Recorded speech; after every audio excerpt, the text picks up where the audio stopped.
I'm in some of it right now, so. Okay. Yeah. But I'm still running Tempest with Pelosi. oh, so I sold out at like what, I think 60, 65, Yeah. and then If you did some options on that, you would have made a fortune, man. So I do. Well, I don't buy options. I just sell options. Oh, you sell options. So You got the stock and you sell I options. hold it, yeah, then I'll sell it, and then I'll get back in with puts and stuff. The volatility is like, so delicious. It's really good. That's really good. Now you got me onto the Nvidia volatility.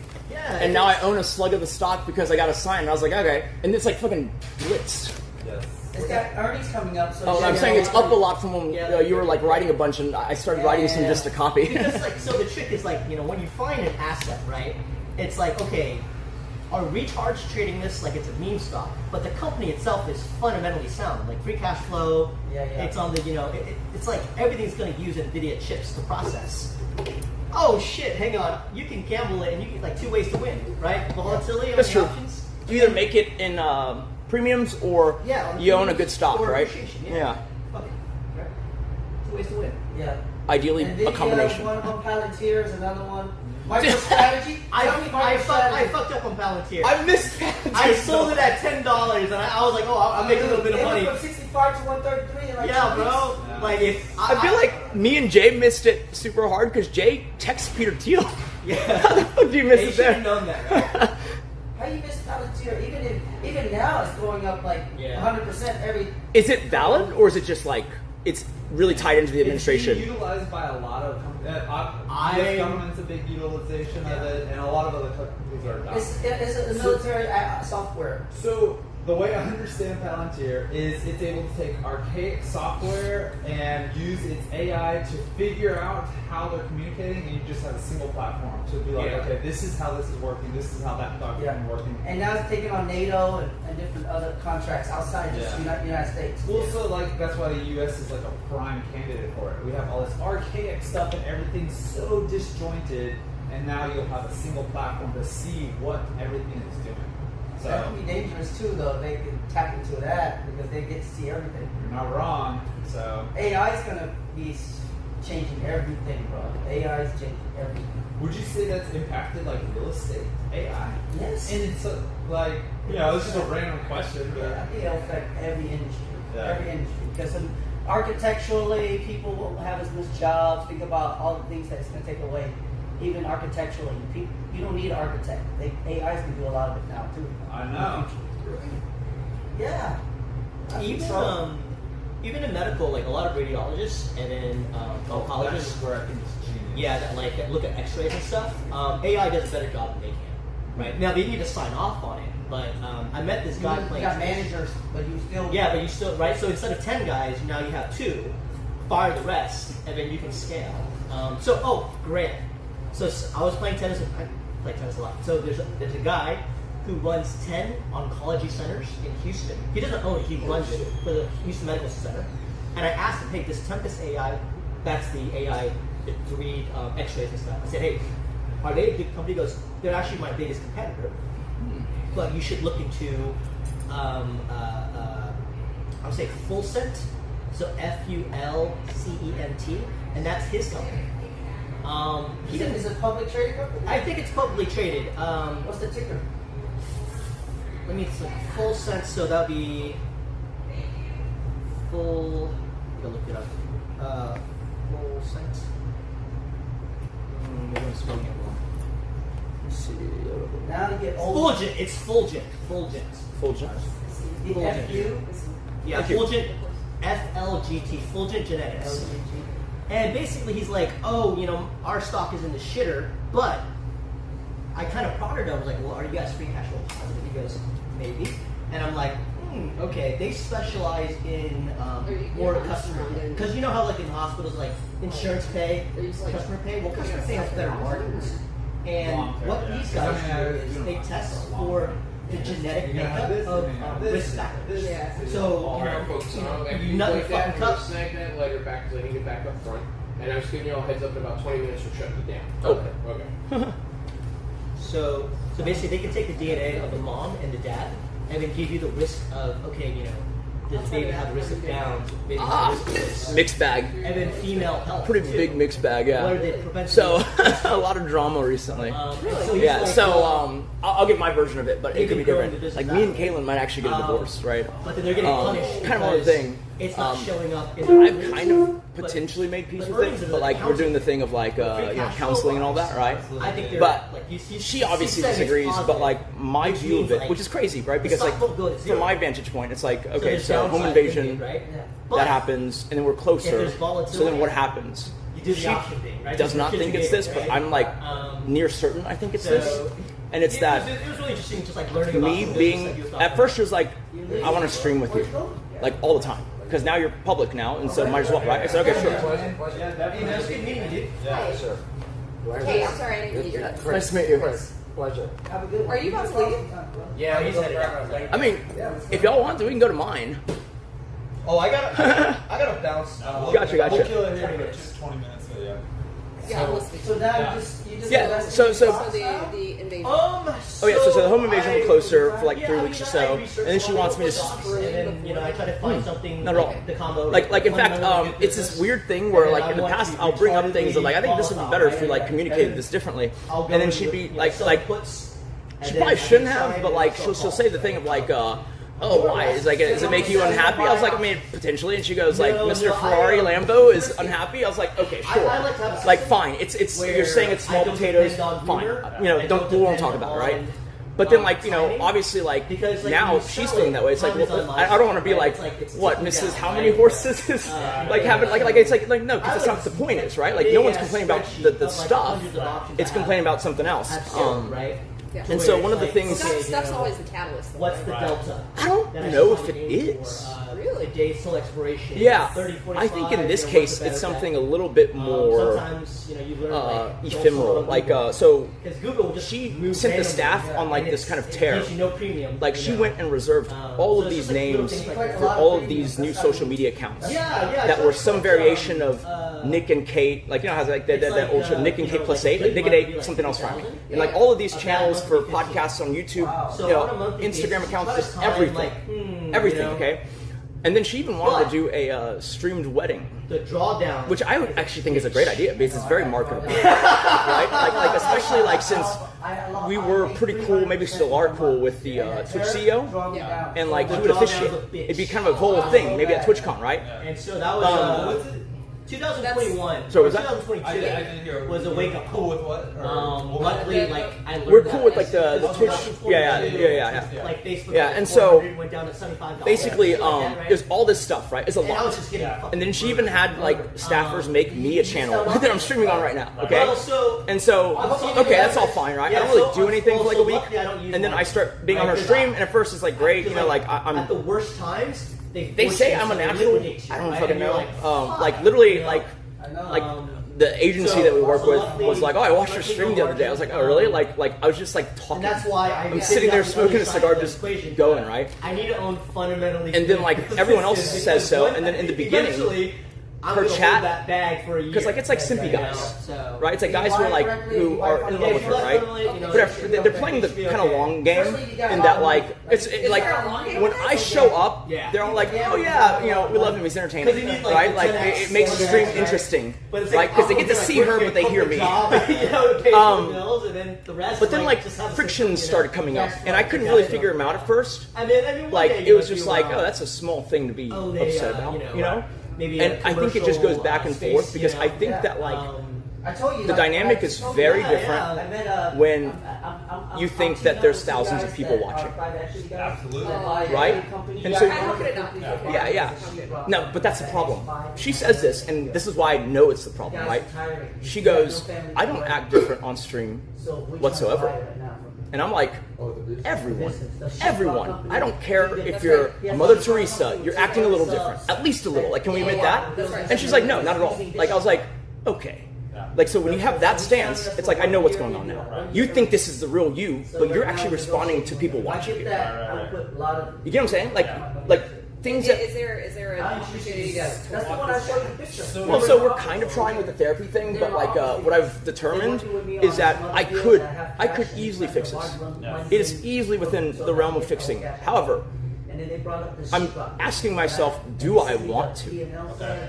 Okay, like what I mean by that is like, I'm gonna be like real, like I'm chat watching, but whatever. I'm gonna be real like blunt about it, right?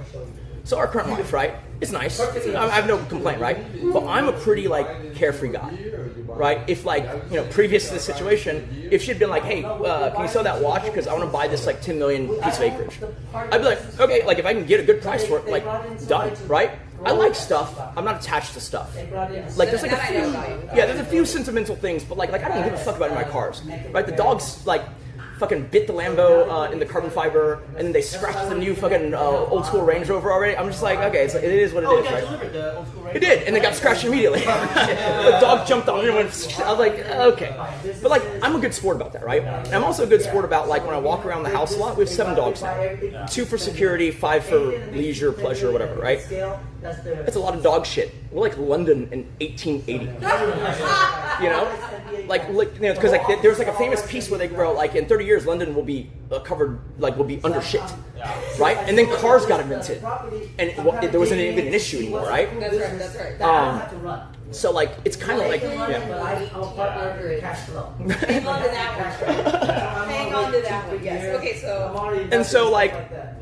Sorry, I kind of lost my train of thought. You're talking about, hey, I'm feeling I can detach this. Do I want to? But like, here's the thing, right? Like, a long time ago, I wanted a beach house. Yes. Right? Or at least like a Tony Stark looking like over a cliff thing, right? I'm West Coast here. Yeah, like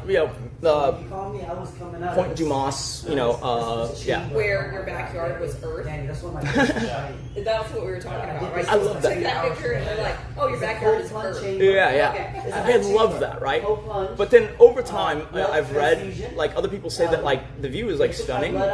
You do get used to it. It takes maybe 5-10 years, but you do get used to it, right? And for me, I was like, okay, and then what? And then it's kind of like just any other house, right? But there's actually a lot of like, absolutely, yeah. No, you get used to it, and then you're like, okay, so what? Right? Like anything is like that, right? And then that's before you look at like the negatives. I didn't even consider this. Apparently, you cannot like in California, you can park a Shelby Cobra outside, and you're not afraid it's going to rain and ruin it, right? Because it rains 14 days a year. You know when it's going to rain. And Californians, I always laugh. They're like us with snow. That's right. Right? Like it rains a little bit. And fucking my appointments just drop like flies. I was like, oh no, what the fuck? Right? Like so when I'm there on a business trip and it rains, I'm like, well there goes the day. Because like everyone's gonna like just quit. And I'm thinking like, you're already at the office. Why the fuck are you going home? Because it's raining, But that's just how they are. So to that note, you can leave a car outside, but you can't leave it if you're near the coast. They say the salt, the brine, it eats your shit. And even your house is constantly a state of. You're maintaining it to keep it the way it is, and the water hitting the pylons, right? You got to make sure those are. It's a lot of upkeep, right? I was like, okay, so it's going to be a lot of upkeep one day, and then it's not going to bring like that much incremental joy. And I'm like, it's interesting because I could Airbnb when I want to, and all the fucking joy is still there, right? And so that's how I made peace with the idea that I don't really care about the beach house, right? And that opened the door for her thing, which is this whole acreage thing, right? Because to be honest, like we don't have the resources for 2 $10 million properties. It's also like the property, like there's so much like stuff, and then I told her this, right? It's like we have one household, it's like a lot of stuff, right? When you get to 2, even though you're only kind of spending time in one, if you're going to be even semi-regular, you need 2 sets of that. Because your people who take care of animals or whatever are not going to come down with you, and so you've doubled the upkeep, even though you still only spend your time in one, right? Triple, like we're talking like mountains of staff, right? Yeah, exactly.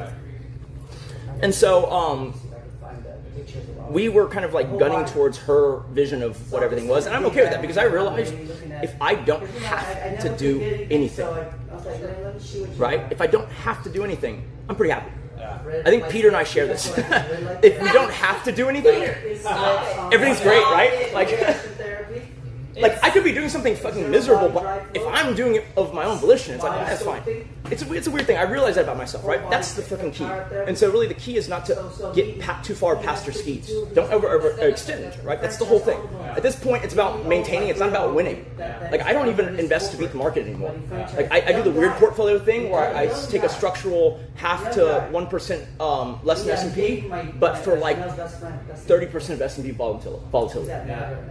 I would never buy bought that portfolio 5 years ago, it's like, well, so the standard weird portfolio is like 20% gold, 20% REITs, 20% like bonds. Like it's like the most like whatever. Right? I've changed it to fit my taste more. So like 20% gold is like it's 10% gold, 10% Bitcoin. Yeah. Like see it because I see it. I believe a lot of people don't. It's digital gold, right? That's my thought process. So, anyways, so basically, that's all kind of like accepted as kind of the what's going to happen eventually when we wind it down, right? But then like I feel like the me streaming, or at least us both having viewpoints on stream, because they're not exactly the same, it leads to like friction when like, see, at first I'm okay with not being performative because I'm like, I can just never look at the chat.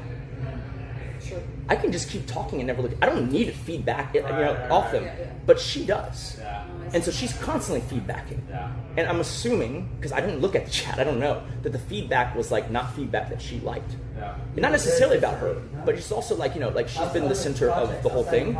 Suddenly it's like her chat's not really like as much, like saying things that they usually say, right? So to speak. So I feel like that leads to friction because it's like small things will set up huge flare-ups. Like I'll give you the perfect example, okay? Like the set off to this whole fight, like for the life of me, a lot of fights. Like I think the whole week has been like 1 or 2 daily, right? Meanwhile, Kay's been fighting with the Pepsi machine. Wait, what's up? Kay has been fighting with her Pepsi machine. Like, the vending? Like we take the gravity fight, and I'm like, where's the carbonation? This guy's like, the fountain. And I'm like, oh. Yeah, so the thing that set it off was this, okay? I'm sitting in my cigar lounge-ish, right? What are we talking about? Your Pepsi machine? I heard that today. My thing. Oh, yeah, he filled me in. Yeah, I talked his ear off already. We're at Sin Sin. I tried to hit With the hat. So, I'm in my cigar lounge at like 2 a.m. something, right?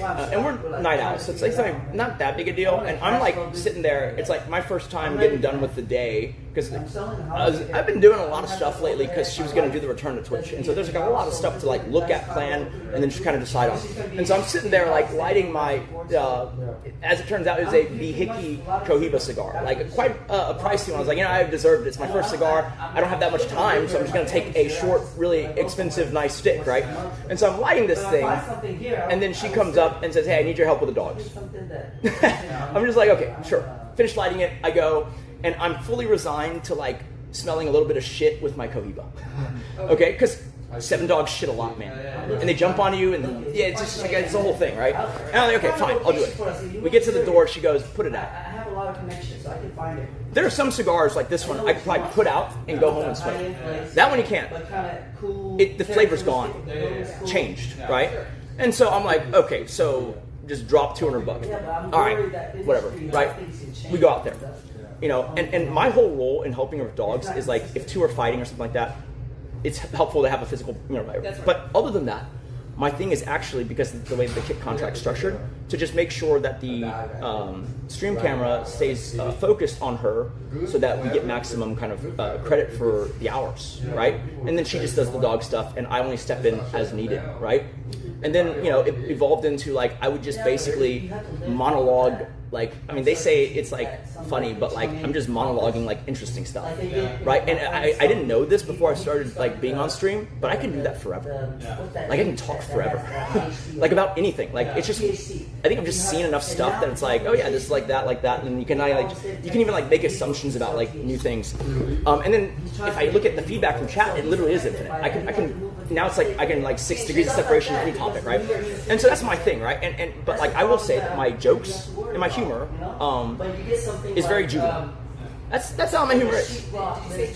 Oh, absolutely. Like it's like don't fart in front of me because I will be the first person to laugh. Don't fall in front of me. I will be the first person to laugh. I will ask you if you're okay, but I'm the person who's like, I will laugh first. And I'm like, is he okay? Is he okay? Remember so juvenile. We're in the company. Well, so like, here's the thing, right? It's juvenile humor. She knows that's my humor. It's been my humor for fucking 11 years, right? I mean, before that even, right? And so it's like, I'll give you the perfect example because I remember that night very well. So now we're at the door of the structure, and we're about to go out to do the dog thing, right? She starts tying back her hair in a ponytail, right? And I almost run into her because I'm like right behind her, and I stop, and I go, "What are you doing? It's not time for that." I seriously, everyone laughed, right? And then she turns around and glares at me, and this is my first indication that, like, that's weird. Like, normally that's the type of joke that I make. If you don't like it, tell me you don't like it, but like, I don't know why. Like, I'm here to do that purpose, right? Okay, so we're out there. You know, I make another joke. You know, like, not great. And then, like, you know, she would rebut that, like, they're not funny. It's like, sure, but I don't think you start an argument over a not funny joke. If you want me to stop, tell me to stop. And, like, we've already because we had a little bit of friction, so I was like, okay, we'll have a safe word. Right? And I won't say it, but, like, we have a safe word. And then she, like, never uses it. And, like, sometimes I'm, like, fishing for it. I'm like, like, and then she's just, like, looking at me like, you know, I don't talk about. I'm like, okay. Like, whatever, right? She knows it, because after stream I'll be like, you know, it's safe word. Okay, it means like this is touchy or I feel upset. Like, let's go away. She never uses it, not once. Actually, she used it once, but like once in like a week, right? And so basically, you know, I sit down and I'm talking to chat, right? And then this is where like, and I still like, it's hard to believe like this sets it off, which is like why I think it's like the friction of like it being streamed. I say this joke, which is, so she goes like, "Oh, I wish you'd be more chipper when doing dog chores." And I was like, I mean, we're doing them at like you know 2:50 a.m. right? And I'd be way more chipper if I had my cigar for the day, right? Holy cow, right? Cause no, but then it was absurd because like she struggles to justify it, right? And it was like this. It was like she was like, "What? Like, are you endangering the lives of my dogs?" I was like, "What? Like what do you mean?" She goes, "If they eat a cigar, they will die." Sounds like the fucking Jing Yang character. It's like they will die, right? I was just like, okay, one, that the fucking Bahiki is so small, right? I looked it up later by grams of fucking tobacco. It'd have to eat 21 Bahikis. It'd have to eat 20 for the whole. They come 10 a box. It'd have to eat 2.5 boxes to die, possibly. Something else is upsetting. Right? And so, but also, like, in addition, it's like, I could kind of understand if I lit a cigar while sitting there. But I made a cigar joke. Oh, yeah. Okay. And so I'm like, wait. And then she goes, like, and I remember saying, as a female in the room, I feel justified, and I feel like I have to defend her position here. go for it. I think you are. There's something else about this for sure, and it would be really sad not to be able to discuss it like between like Yeah, for sure. And you know, I mean, I've definitely been in moods where somebody has said something, and if you take that out of context, or if you take it and put it into a different context, it's completely innocuous, right? But there's like if you're already in a latently charged state, it can set you off. That's right. Right? Yeah. Your cigar. Here's the. How long have you been married? Better get this right. Oh, no. Better get this right. Why would you put him on the spot like that, bro? June 13th, probably about 6 years. 6 years. Yeah. I married late. I married real late and had just one son. Wait, when did you get married? Age? I was like probably 45, 46. Hey man, can you call my mom and like tell her? Oh my god! Just tell her that's fine. You can be in your 40s. And get I saw married. his thread. He's like No, considering my it. mom was always like I'm good. You're fucking like getting old dog, and I'm like, no man, I can wait 45 I met my years. wife. She was 20 and I was 40. Wait, That's a good age spread. Now she's turning 30. Peter, that's acceptable she's now. going through midlife crisis. Trump is president. She's going through midlife crisis because she had 10 years of just so much freedom with me, and now she can't. Closing it down so you know, folks. Okay, thank you. Yeah. So y'all ever have arguments and y'all work through it though? Yes, we have arguments all the time. Do they still gate the other side? They do. Because Because there's a crazy time in which you could go there after hours and just smoke. But then they said they were out of membership. So I was like, what? Because I would have bought one, right? Like, to be able to go smoke at night.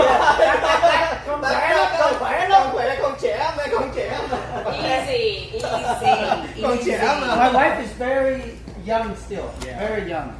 But then it comes with a lot of challenges too, though. Because now she wants to do this young stuff, but I just want to relax, man. Oh, I feel it. Did you get your? Oh, Let's get me. Oh, Oh no, I got it.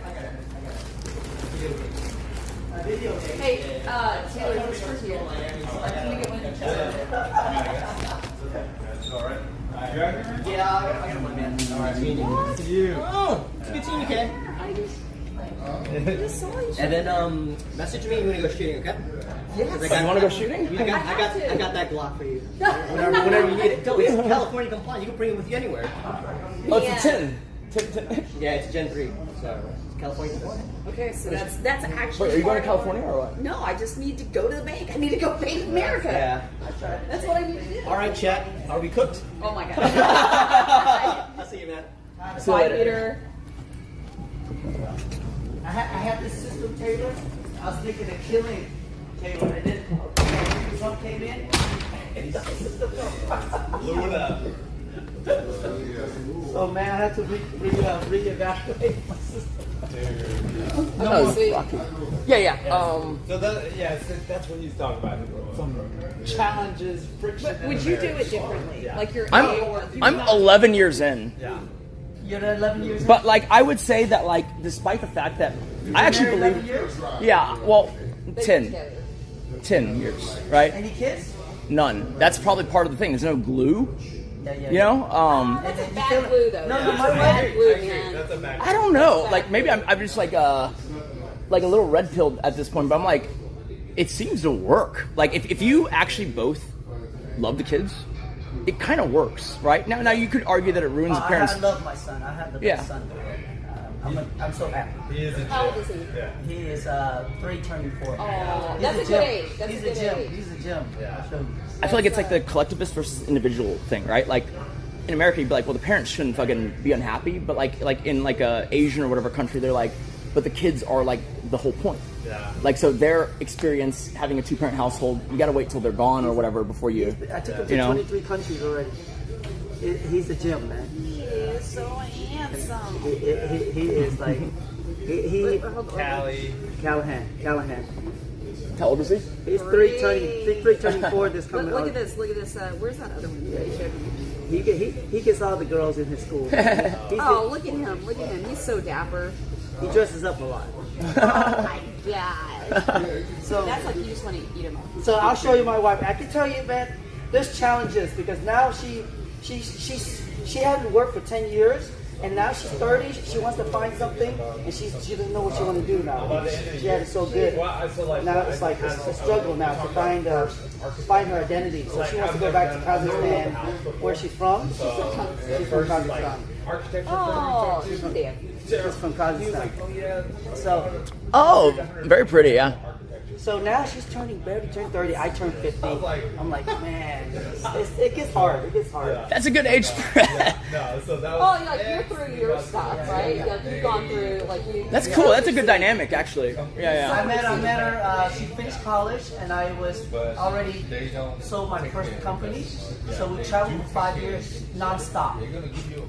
5 years straight before we finally settled down and had the son. And so in the last 3 years, since we settled down, we didn't know what it's like to be a family because we always was on the run, do whatever we wanted. But now we have the son. There's a lot of dynamics that we have to work through. I can tell the kid changed everything. Changed everything. It does, we yeah. argue a lot about like what she wants the kids to be like and what I want them to be like, and then she's like, I want you to play more with him, where I'm like more like more laid back now. So it's hard. I would say be careful. You know my brother, right? Right, Brian.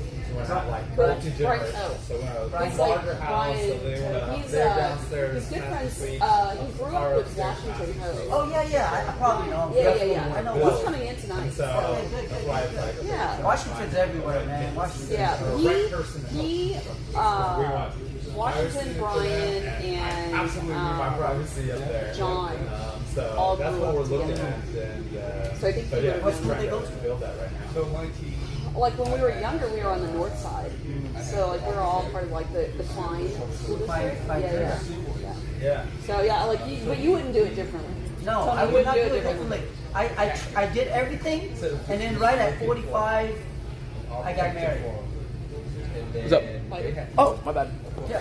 I had Right at 45, got married. So I think dated 5 years ish. yeah. The traveling period. We dated maybe 7 years, Oh wow. but we've been married 5 of those 7 years. Okay. We've been together. Wow. Okay. We only been together maybe 8 years now. Okay. But she wants to go back to Kazakhstan because she's tired of the U.S. because she likes to be close to her family. So now I told her to go there for the summer so she can see if she still likes it. But so she's taking the son to go Russian school there in the summer. She speaks Kazakh and Russian. Yeah. Which makes sense. Wait, how did you meet her? Just out of curiosity. We were going out one night. We were at Clay one night and just ran into her. In Houston. Wow. Okay. That's cool. So Yeah. I would say I wouldn't do anything different, but I would say maybe put her into more of a career instead of giving her such an easy life. Her own idea. So she's trying to find her identity now. That she's very hurt. Because her identity was me, basically what I wanted to do. Yeah. So marrying somebody young, it comes with its struggles.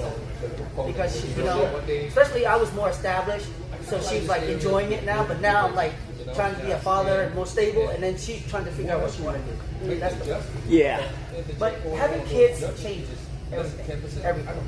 And we love it, but my mom's Vietnamese, they want to raise him this way. Her parents are from Russia, and she don't have no family here. So she feels like her side of the family is not connected, so it's hard. It's hard. But we're trying to You guys are like both here. So you think that Well, so I was about to say, like, I joke, but like, it's like, so for like 9-ish years, we were basically roughly 40 feet from each other for 24 hours a day. yeah. And so I was like, man, oh no, she's Italian, but like, just white. Is it harder? Because of the She has zero Italian heritage, though. They're just white Americans, like it's what it is, right? Like I remember, like, But their challenge is less cultural. Their challenge is less. no, I could see the collectivist versus individualist thing going on, right? Like I still have, I know, like, my lifestyle is oriented in a way that you think I'm also like into the individualist thing, but I see my brother, I have a lot of influences like that where it's like I picked my lifestyle for me. And, but I still actually like the more traditional values, right? Whereas she really likes the whole, be true to yourself, all that stuff, right? And so for me, it means, I'm willing to compromise on the beach house because it's like, okay, if you want this more and I want this less, and I'd be pretty happy at your thing, then I'll just do your thing. Like, it's just logical, right? But that is a sacrifice, right? I don't think she understands or acknowledges that, but that's okay. But like, what happens, I think, is that you built this thing of like, okay, I have some equity in an account, basically, right? Like what do you call it? Like goodwill equity, right? That's right. But like, if she doesn't see it that way, then you don't.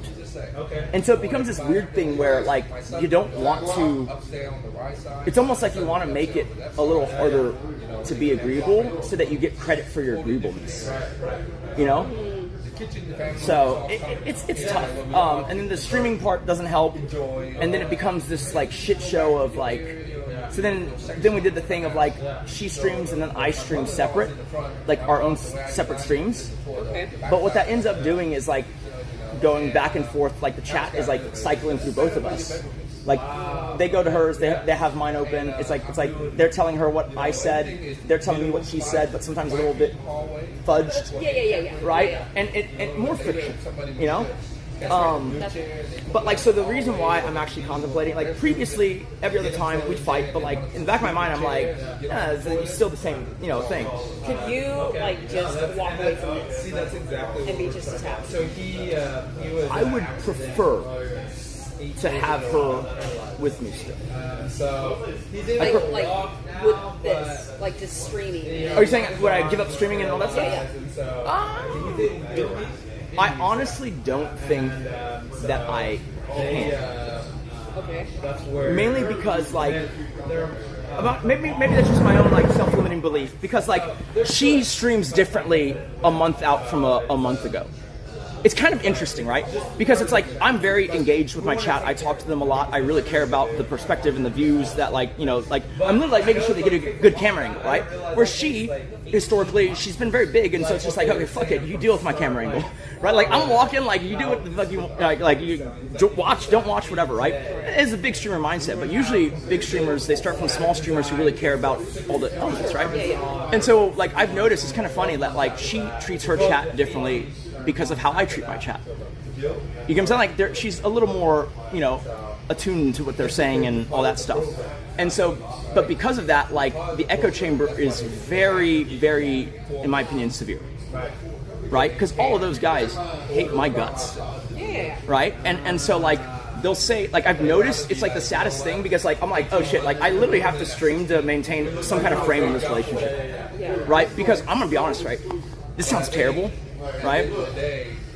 If I were to blow up and become like the next big Twitch streamer person, that'd fix everything. It shouldn't, but it would. Why? Because do that now. Because she has a lot of angst around a lot of different things, and it's like catalyzed in this thing of like, oh, essentially she's boiled it all down to like, you are not considerate of my feelings. Yeah. Right? I can see that. In the Now here's the part where like my mea culpa. In my opinion, I've been the same for the last 5 years. So are you saying for 5 years? Or are you saying like something changed? Because I don't know that anything has changed in the last month. So could it, like, do you think that like the joint streaming and like it's created like this invisible competition, perceived invisible competition? I think that could be possible, but like here's the thing, right? For someone, it's weird because like to even see her be defensive about like the numbers she's pulling, right? It's like historically she doesn't give a fuck, right? And obviously, like at a certain point when there's like some decline, you do start to care, and I think it's compounded by like someone else also doing it, and like I said, it just kind of comes naturally to me, but I don't even think it's natural because I'm an introvert. But it's over 10 years of being forced to have to network and talk to people that I've like I can pull it out when I need to. So I'm kind of like both, but like I have this weird tick where like once a week at least, I like to go out to a restaurant alone and just eat. I just like I'm not even like shoving food. I'm just like enjoying the whole thing of just being on my own, right? We get that sometimes. Yeah, especially with kids, I'm sure. Man, you have to have your own time, man. If you don't have your own time and you don't have your own identity, you feel kind of stuck and stressed out too. You need to find yourself. That's why some people surf, some people play golf, some people smoke like this. He needs to smoke here every week just to keep himself safe. So if you don't find the outlet, you're gonna have a problem. That's what I'm telling you. When you have a wife, she needs to have her own identity too. Because if not, then she's gonna rely on you for her happiness, and that can drain you. So you and her do social media? Yeah. She's like basically you could say that I'm the architect of like her entire like thing. I know some people would debate that, but like, I mean, like, look, I took her Instagram from like 1,800 followers to 5.5 million. Wow. Okay, like the Twitter, like I don't know, had 1,200 followers. Like we're talking like 3.7 million, right? Like it's just like we're talking like in the millions, And then on top of it, like call it lucky or whatever, the investments have panned out pretty well. And so it's just like you're getting double compounding on that, right? And so like You have that characteristic. That's your art. no, yeah, and I'm okay with like like I like the dynamic, right? But I feel like increasingly now I also like do content creation. It's kind of like that's like her thing, right? And like she doesn't like, I think, there being even like, cause like previously in the past, the way we had to deal with it is like she'll say stuff on stream sometimes, and I don't particularly like it or agree, but like it's kind of like, okay, it's like whatever, right? It's her whatever, right?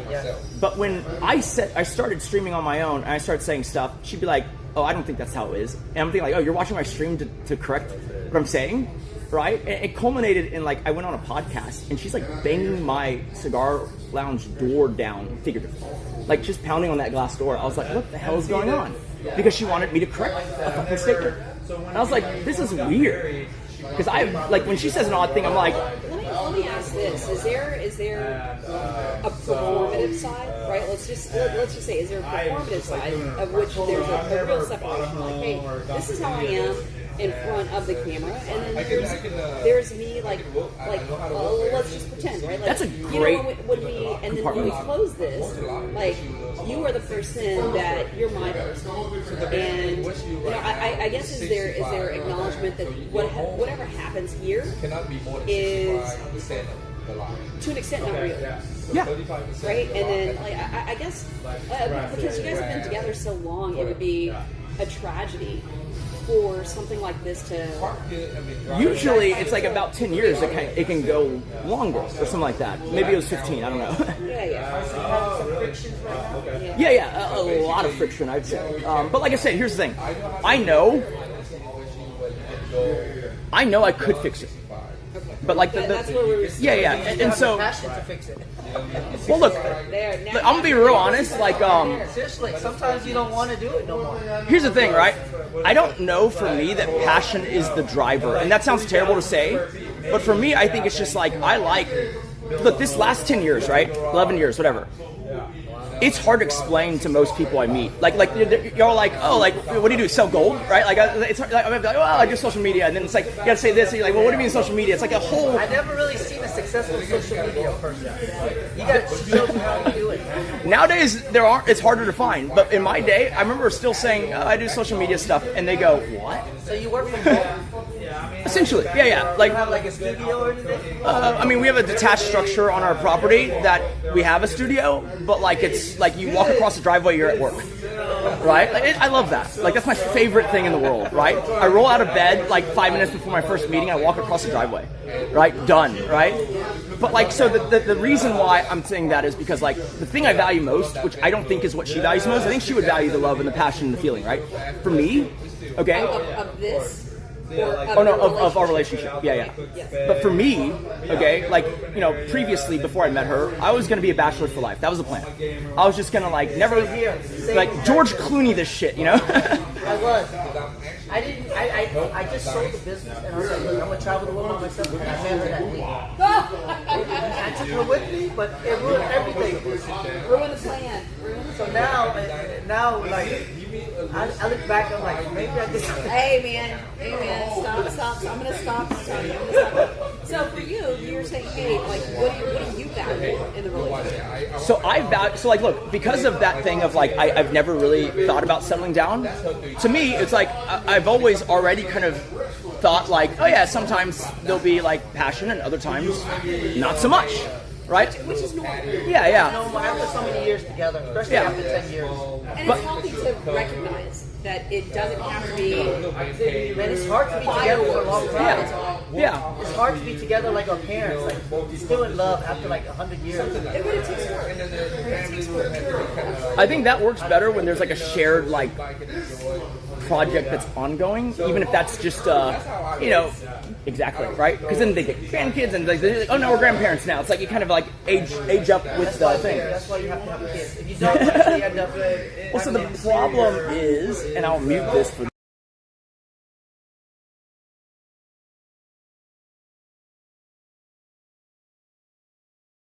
For like the entire 10 years, essentially, she's on the same wavelength as me.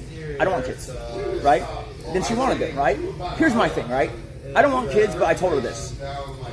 Kind of like with the ranch thing. I was like, I don't want kids, and I'll explain why this is actually not as bad sounding within the context of a relationship. I said, I don't want kids, but if you want kids, 1, 2, you know, whatever, I will not deny you what I think is an instrumental piece of the human experience. And I will absolutely step up and do all the things, you know, just like I wanted them.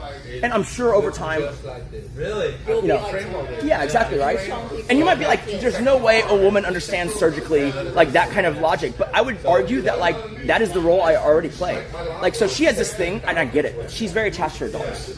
But when one of them is like imminently terminal, she is trying to disassociate. But that's when I'm like fucking like in it. Because like for me, it's a terrible mentality probably, but like things that are about to not exist, I really kind of cherish. It's like triaging it almost, right? And so I could, that dog they gave 6 months because of cancer, right?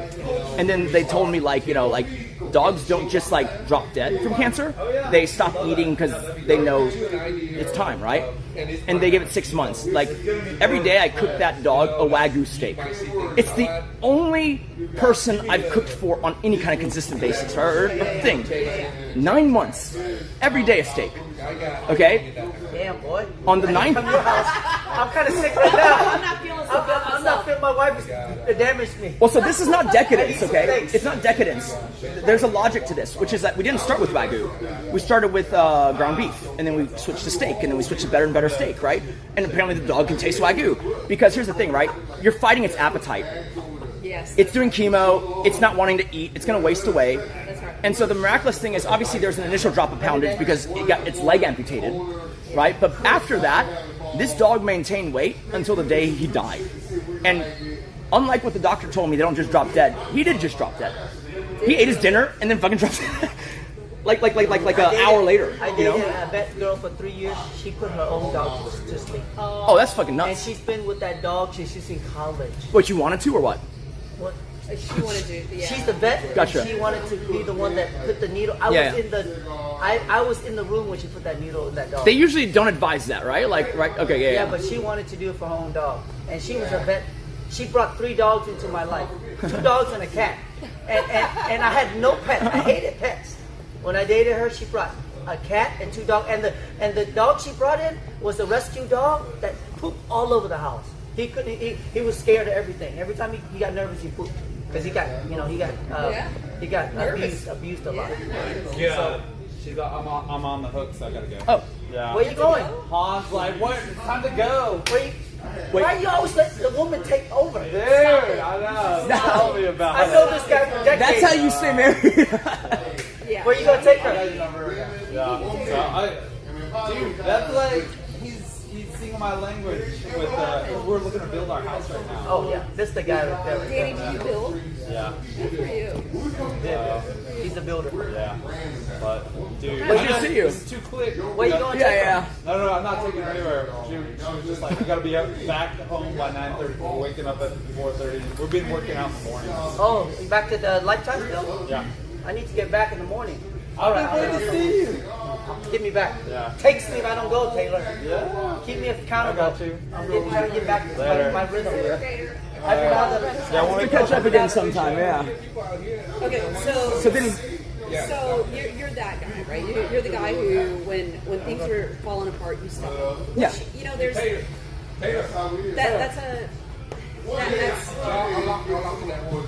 that's a part of the also human experience, right? Yeah. I think that's actually understanding to have somebody in your life who can be the I strength. mean, you were looking into the hospice. You understand the whole. Yeah, it's a different thing, right? There's some people who want to birth kids. There's some people who want to, do whatever. I even have met people who want to be morticians. I don't understand that one, but whatever. Yeah. Like they see a lot of joy in offering dignity and all that stuff, right? That's right. I had an employee who wanted to be a mortician, and I remember being like, "You're a great employee. What does a mortician make?" And she's like, "This amount." I was like, "I will pay you more than that." And she goes, "But I want to be a mortician." I go, "Fair enough." Right? It's like okay. That's the end of the negotiation. Right. She used to bring stuff to work. No. But it's like practice death masks and stuff. But it's practice clay and stuff like that. But I remember thinking what in the fuck are we doing here, I'm with you. That would freak me out a little bit. I actually linked her up with a job even. I like good employees. I like to whether they're with me or not, it's ended on a good note because Jay's dad owns a chain of there we go. Boom. Don't we know about that guy? Okay, so now you're at a point where That's his first bid? you're evaluating whether or not you want to. Yeah, and I lean on wanting to, but there's a part of me that's like, how much effort do I put into this? Because it's like, I'm assuming, maybe I'm wrong, the effort I put into this is going to be the effort I have to maintain. Is that true? I think it generally is, right? And so for me, it's like, listen, when I look at my life, as it stands, if we stay together, we get this. Oh yeah, please. We get this. Just press on the side. Yeah. We get this acreage property eventually, and then that's the life. It's like 40 animals. That's actually the number I believe, right? It's 40 animals, 7 dogs, tons of birds, bunnies, a whole menagerie, right? Yeah. And so I'm okay with that. I've made my peace with walking through the yard and smelling dog shit, right? That's it is what it is, right? But when you tell me that wait, so you split the assets, and I can do anything I want to do. You know what my biggest resistance to that is? What's that? I don't know what I want to do. Okay, that's it. I'm just like, what the fuck? I gotta figure that out. Like, but there's a part of me that's like, but when you do, it's a whole different stratosphere. Maybe I'm wrong. But then the other part of me is like, is it like it's kind of sure. A lot of, and I think about this as somebody who's like chronically single.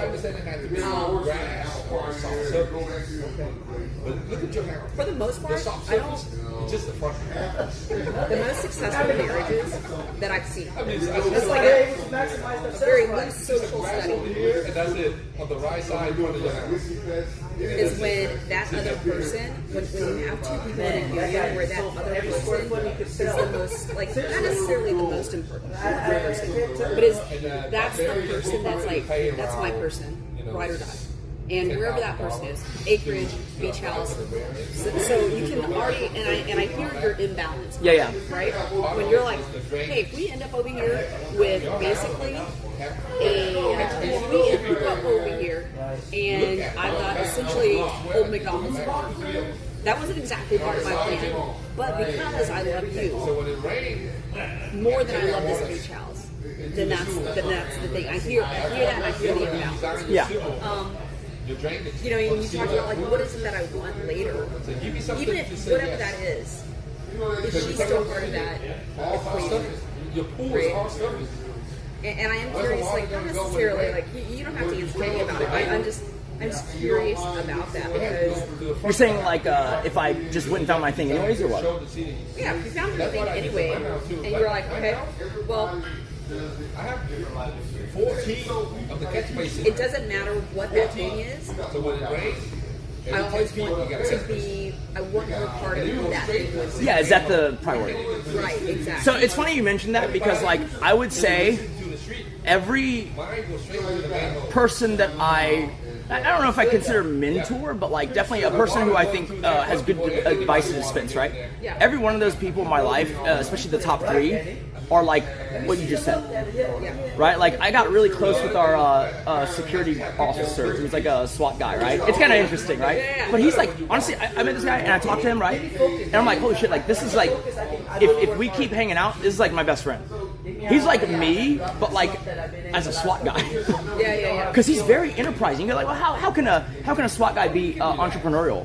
Well, he can network with Tillman Fertitta and secure a lot of security jobs for officers to do off-duty work at a high pay, right? And then for organizing that, he can make a spread on top, and it's a business, right? And I was like, holy cow! And so he's like super talkative. And then apparently he told me this, but he runs a lot of the police social media accounts, right? And then he's shown me what he's done with it over time, and he's funny.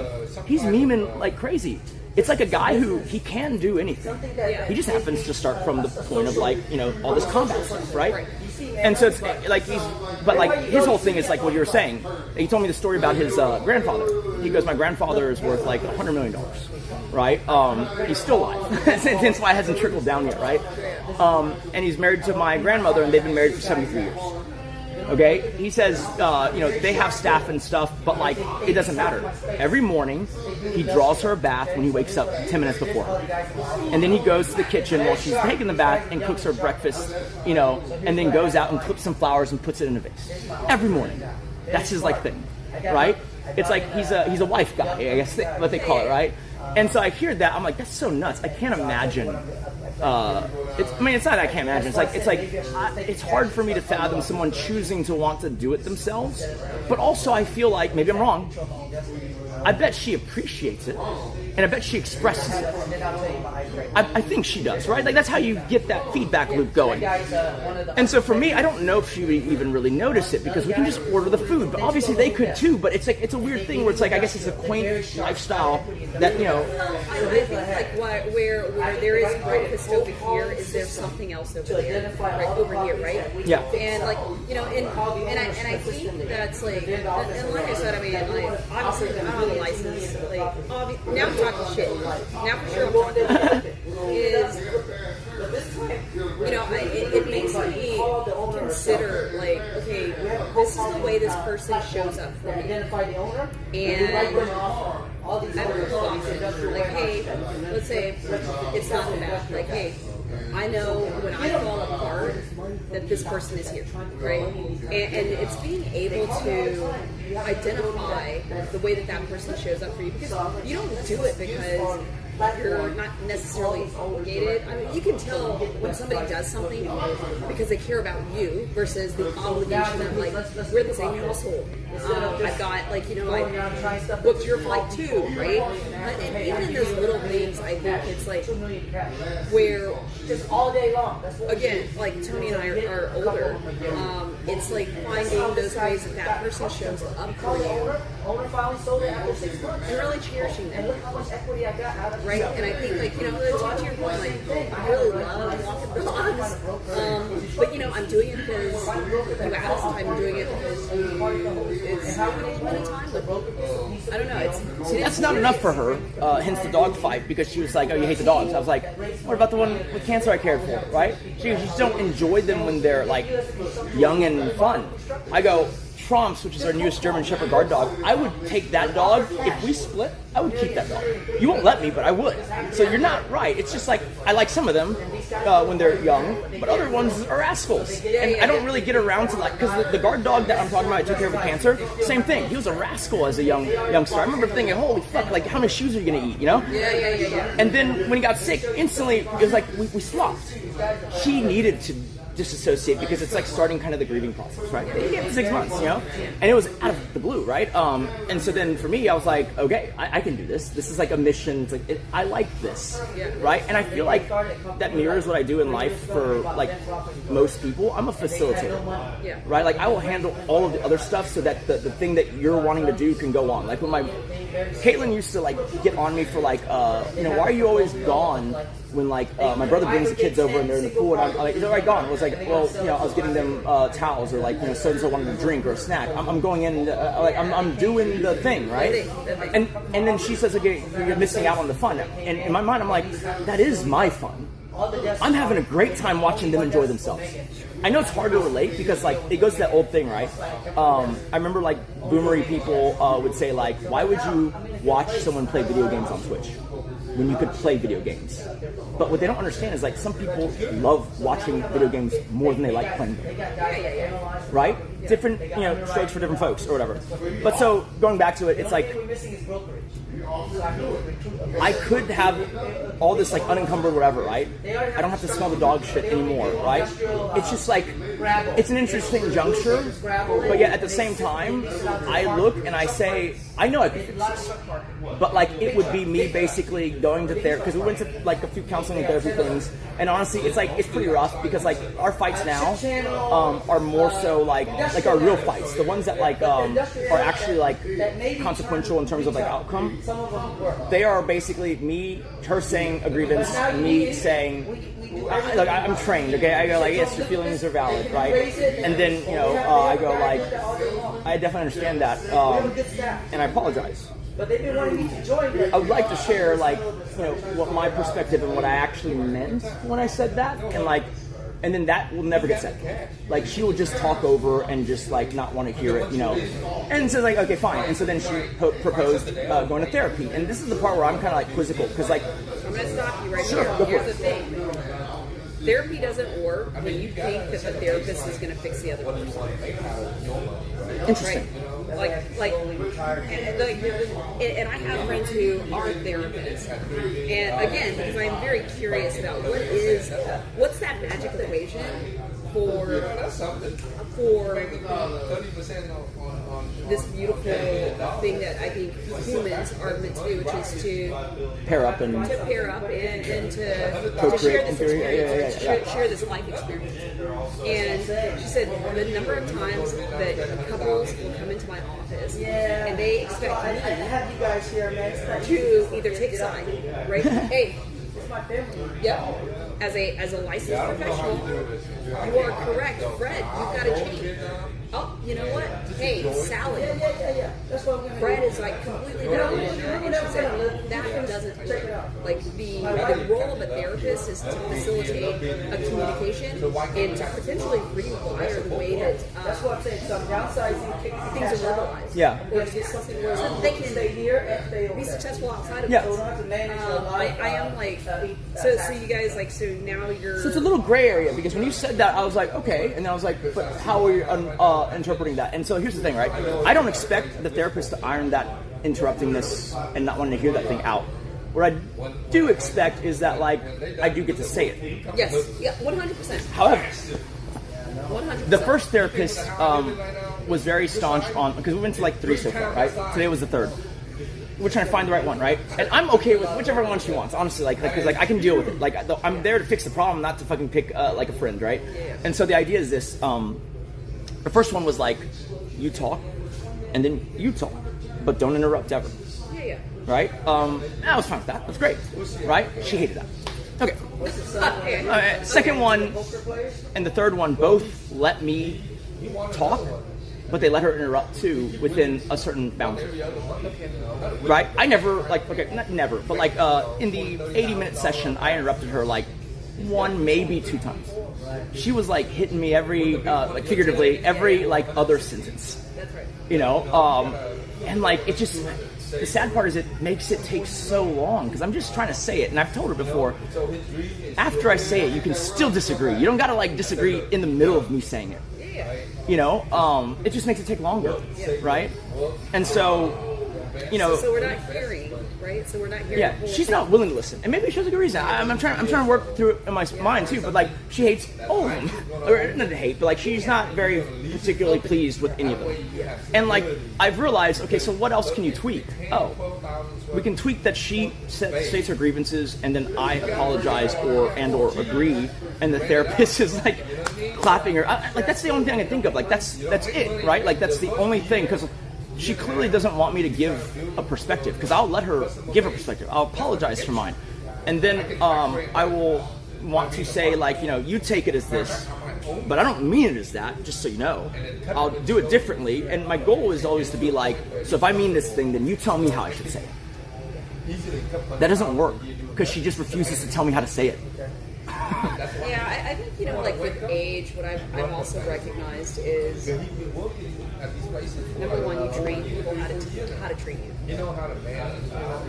And it's unfair to your partner. I personally think that it's unfair to your partner. And you can tell, like, I've put a lot of thought to this. I think it's unfair to your partner to expect everything of them. That they're your best friend, that they're your lover, that they're your, like, they're like, it's like, you have to pick a few things. They can't be everything. It's just not fair.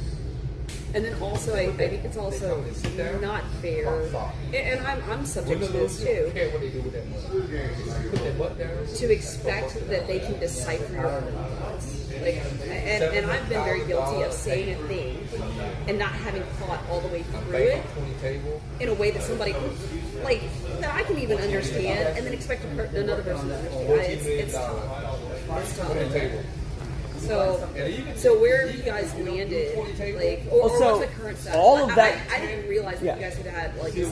Oh, it's like a daily craziness, and like all of that I've stated I could deal with, and I would be willing to do the whole, you know, listen to her, apologize, agree to resolve, fix, do certain things, right?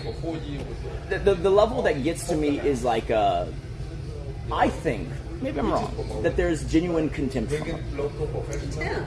It's pretty interesting, right? And it's like, so some of it's like so wild to me.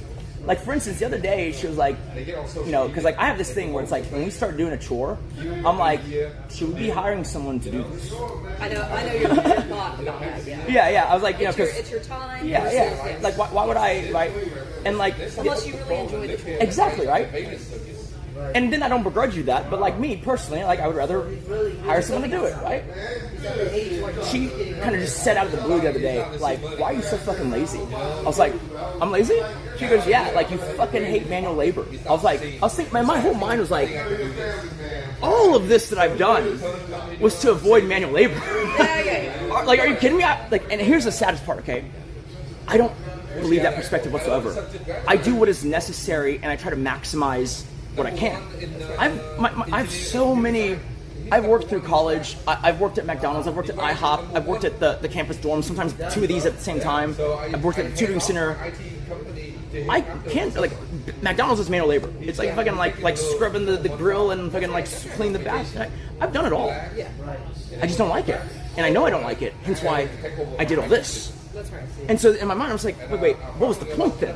If like we're just gonna like, I get it. Like some people just like to be agrarian farmers and do the thing, but that's because they like doing the thing. If someone doesn't like doing the thing, they hire someone to fucking do the thing, right?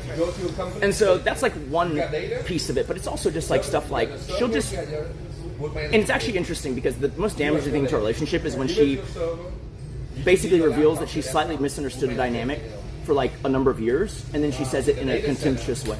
And the example I'll give you is like, it's like more on the extreme side, but like, you know, she did say this like, you know, a day or so ago, and it was just like, she was telling her chat, and that's the problem. It's always venting to her chat, that's the thing, right? And then of course they send links to the clips to me like in Twitter and stuff like that, and so it's the whole thing. So she was just like riffing on something, and she was annoyed, and so she sees like, you know, like one of my items on the floor. She's like, "Oh my god, so fucking lazy. I'm gonna clean up after himself." I'm being like, "Who's cleaners, man?" Like, but anyways, that's fine. That's not the issue. But then she goes like, you know, like I guess I should have known. Like, I mean, like, you know, even his job that he got when I met him was from nepotism. The backstory goes like this, right? I did finance, and then I did engineering route to business, and then I started like.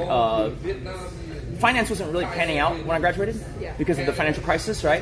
And so then I went engineering, and I briefly worked at like a natural gas company in like the finance department, and then I briefly worked at a design engineering company, right?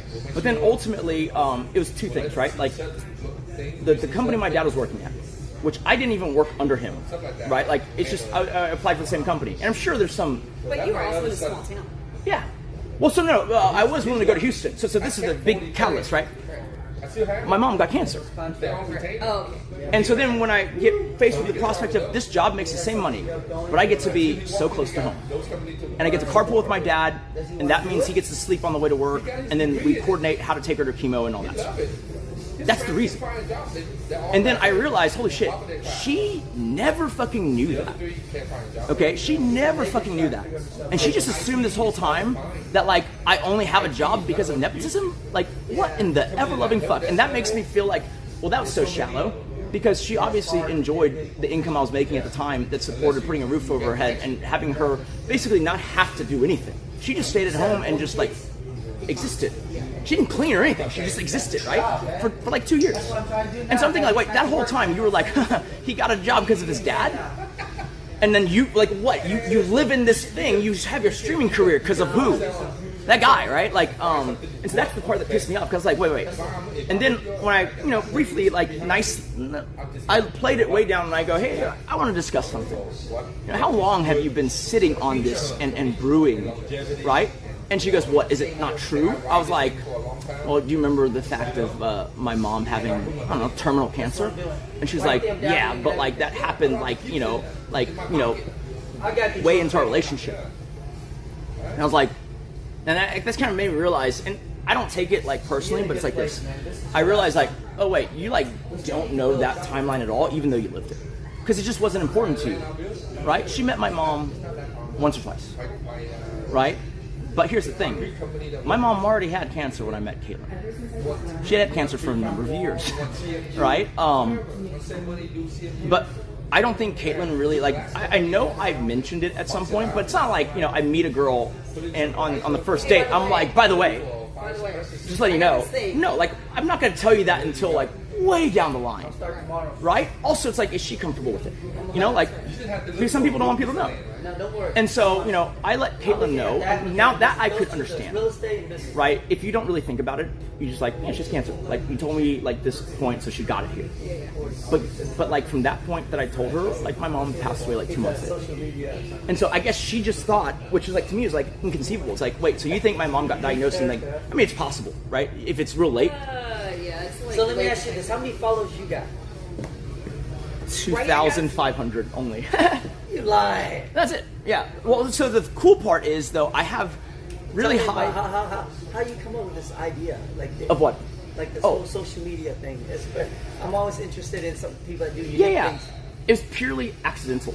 So I've always been like a pretty eclectic student of business. Like I go to the Warren Buffett thing, and I don't go to the Warren Buffett meeting to listen to Warren Buffett.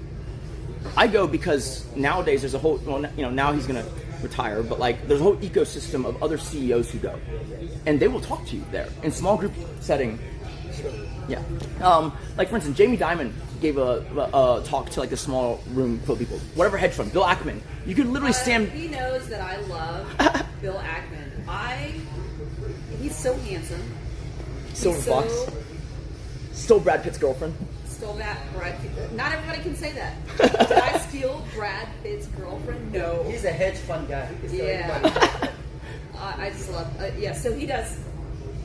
Yes, he goes to. So you go to Berkshire, and so the thing is like I had this seminal moment where like I read this thesis in 2012 about Amazon from this brilliant young investor, right?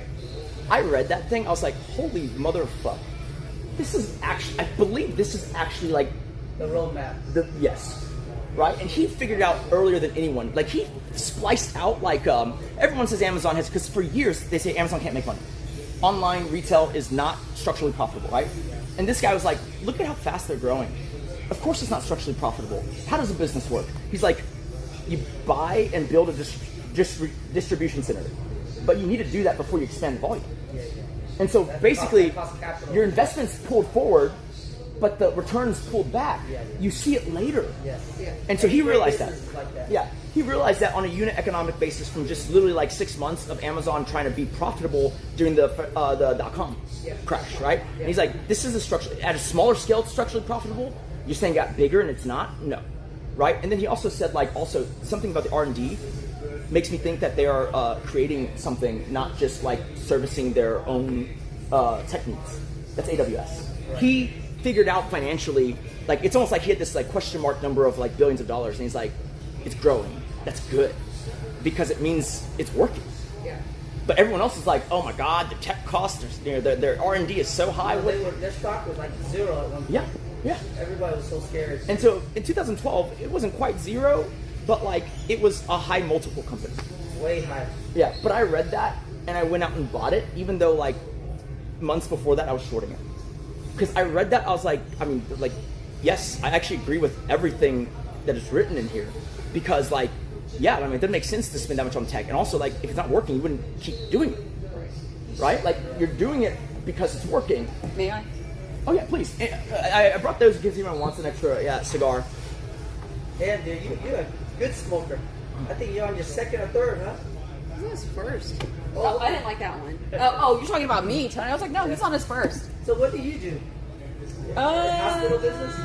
I was in healthcare, and then I went into hospice, and then now I own a restaurant, and I'm at a hospice trying to figure out what the next thing is. You're in the transition stage. Trying to be like Tony, man. Without the kids. But yeah, I love talking to. I don't get to talk to Nick often, but yeah. We should grab food or something and talk more. Yeah. That's awesome. So you. Wait, how do you all know each other? Just out of curiosity. I know Danny and I know Taylor for a while. So and I know Chris as well. Chris just left earlier. Yeah. I've known them forever. And just like as friends, or do y'all ever? Yeah, we hung out a lot like a couple years ago, but I haven't seen them for like maybe 6-7 months now. Okay. This year's been just less because I don't go to the gym and okay, that's where you see them. Yeah. He goes early in the morning, 4 or 5 in the morning. Greenway. Taylor. Greenway. Greenway. That's a nice one. Yeah. So I know Taylor and his wife for a while, and then me and Danny, we kind of grew up together. So so speaking of that, so you end up buying it? You buying it instead of shorting it? I did, and that's like I think to this day it's still like you held it. It's a little unfair because like there's a bigger asset base now, right? Like I think the net appreciation, like Bitcoin's done way better in both, but like stock wise, like that's the highest appreciating stock I have. Wow. It's like more than 10x. Wow. Right, and I just held it the whole time. I still hold it. Yeah. Right, like Held on forever. but like no, it's the thesis, and I still remember like I was a real finance nerd, and so my buddy at the time, who's like he's like finance royalty. His uncle is Tom Russo, who owns the Russo family of mutual funds. $5 billion net worth, right? And then like, you know, my friend Rich, he's like New England classic waspy. Oh yeah. Handsome, blonde, Sperry's. Sperry's, boat shoes. Yeah. Vineyard vines, right? Like, and so he's working for this brilliant young investor, which is ironic because like Deutsche Bank is known as a terrible finance bank. Mm-hmm. This guy is a hedge fund manager who came out of the Deutsche Bank asset thing. I was like, what? But like he was really good. In fact, the vote of confidence was like, it was rumored that Charlie Munger had a little bit of money invested with him. Really? And Charlie Munger invests with like Lee Lu and himself and Buffett. That's right. That's a high caliber to be like, maybe a little of this guy too. This young guy from Deutsche Bank, right? Yeah. And so that was his thesis, and my buddy was intern for him. He was the only intern. And so two things. It was my first taste of how that world works. My buddy is a very, he's a smart guy, right? But like, he has a certain expectation of life. And I think the guy knows it. I think the idea is this, right? Basically, he has an intern, even though he knows he's mentoring this guy. Yeah. But that guy is opening doors for him. Yeah. Through his uncle. That's right. Right? That's what's happening here, right? Right. And in return, like my friend has the easiest hedge fund job in the world. Like when they were studying luxury companies, he's like fucking going to Milan, Fashion Week, and he's just like, man, like being in a hedge fund is awesome. I was just like, only for you. Yeah. Everyone else is like Excel crunching, right? Right. And he's just over here like, yeah, fucking Fashion Week. Like, I go to Laurel Piana's runway show. Yeah. Like, life is pretty good, right? I'm learning about all these companies, right? And he was like picking my brain about the watch thing because like he was looking at the Swatch Group and Richemont and all that. And I remember thinking like, man, like they're just giving you the best shit. That's right. You get the most fun shit, like you get to see. Yeah, you go to Watches and Wonders for work. And so got it good, right? they do, yeah. And like he was always gonna have it good no matter where he went though, like to be honest, right? But so he was the one who sneaked me this write-up because it was only for the investors. And so I read it and I was like, holy cow, your boss is fucking brilliant. And he like already knows. He's like, yeah, no, like my uncle's even like enamored with him, right? Like my uncle like looks at his stock picks and be like, maybe just this in the mutual fund, right? Right. So I go to him at Berkshire because he's at Berkshire. And he's like a baby-faced looking guy. He looks younger than me, but he's like slightly bigger, right? And like this is crazy because like at the time I was like 23, 24. No, I was younger. I was like 21, something like that, right? And like he was like 35, which is still, fairly young, right? And my friend Rich is about my age. And so basically I talked to this guy, but he looks younger than me. Like I said, he's like baby-faced, right? Yeah. In a good way. And he's like half Asian, half white of some type, right? Eurasian or whatever, right? And so I'm talking to this guy, and I'm like, by the way, your Amazon thing, fucking brilliant. Like, that's like just nerdgasming, like fanboying, right? Right. And he's like listening to me the whole time, like intently, right? And that part he's even like adding, like, and I was like, okay. And at the end of it, right, I finish, and then he's just like, I have one question. How'd you get this write-up? Oh wow. And I was like, oh fuck, like so I was just like, oh well, it's like online on like Screw, like yeah, sharing. So some of your investors leaked it, man. Yeah. And so he was very suspicious of me, but later on, organically, my friend Rich was like, oh, Nick really understands social media because he was looking into it, and like this guy, he's just always looking at the right time. Like somewhat recently, he was like looking at like Facebook and Twitter and all that, which like, right? And then I was telling him about social media. I was like, it's a great business. Like Mark Zuckerberg owns like a thing that can like make anyone the world's most famous pop star in a second. If they get front page Instagram for like a couple months, like like that's it. They're kingmakers, right? And I was like extolling all these things about Facebook, and I've owned Facebook for a number of years too. But like I never added to my position when it went down. I was like, I'm just hold it. He went big Facebook. It went fucking big. I was like, dude, this guy's like a winner. Hey, what's up? I'm good. I'm at doing one of those cigar meeting things at a lounge. Yeah. Just in case, because home is a little messy and stuff. Yeah. Palantir. I had millions of dollars. I didn't play Palantir. I would have just that. Would have been good. No, I would love that. What are you getting? Palantir makes so many people rich. Still to this day. Yeah. All the people that average in. That's right. Bitcoin, Palantir. Maybe just something with protein and veggies, just because I need to get just calories and macros in. Oh, you build commercials. No, residential. Or if you Also, don't mind, like maybe a steak and some eggs, 18 years ago. and I'll just cook it when I get home. And then like maybe just a bag of spinach just to round it out. 8 or 9 is mostly Residential. single family. That's it. Okay. Thank you. Is that for Bye-bye. yourself, or is it to I hold? said That was almost eerie. the bulk of it. She was being so nice to me just now. So he's like, no. She said like, hey, I'm out right now. Do you want me to get you something to eat? I don't think you've eaten all day. I was like, actually, that's right. Yeah, I haven't eaten all day. And she's like, well, what do you want? Like, I was like, well, where are you at? She goes, I'm at Target. I can go anywhere. I was like, you can just buy stuff at Target. It's fine. Like just like steak, eggs, spinach. I was just like, eat this like caloric thing, right? And so I don't know. We'll see. Tomorrow, the drinking We'll see. thing, is it Saturday or? Where was I? Oh, So like well, we were talking about just basically like therapy and whether or not like yeah. and I say this because you know, first and foremost, I always want my friends to be happy. Well, like whatever that image looks like for you, I just want them to be happy. It's like when you said that, it was just surprising to me that you guys are, you know, all relationships will have rocky You're probably parts, gonna for go sure. grab a bite somewhere. So you're contemplating We talk about sex the. I will do the work, but like the question at the end of the day is, does she ever come around to like me getting to explain my perspective? And if not, am I okay with that, like potentially forever?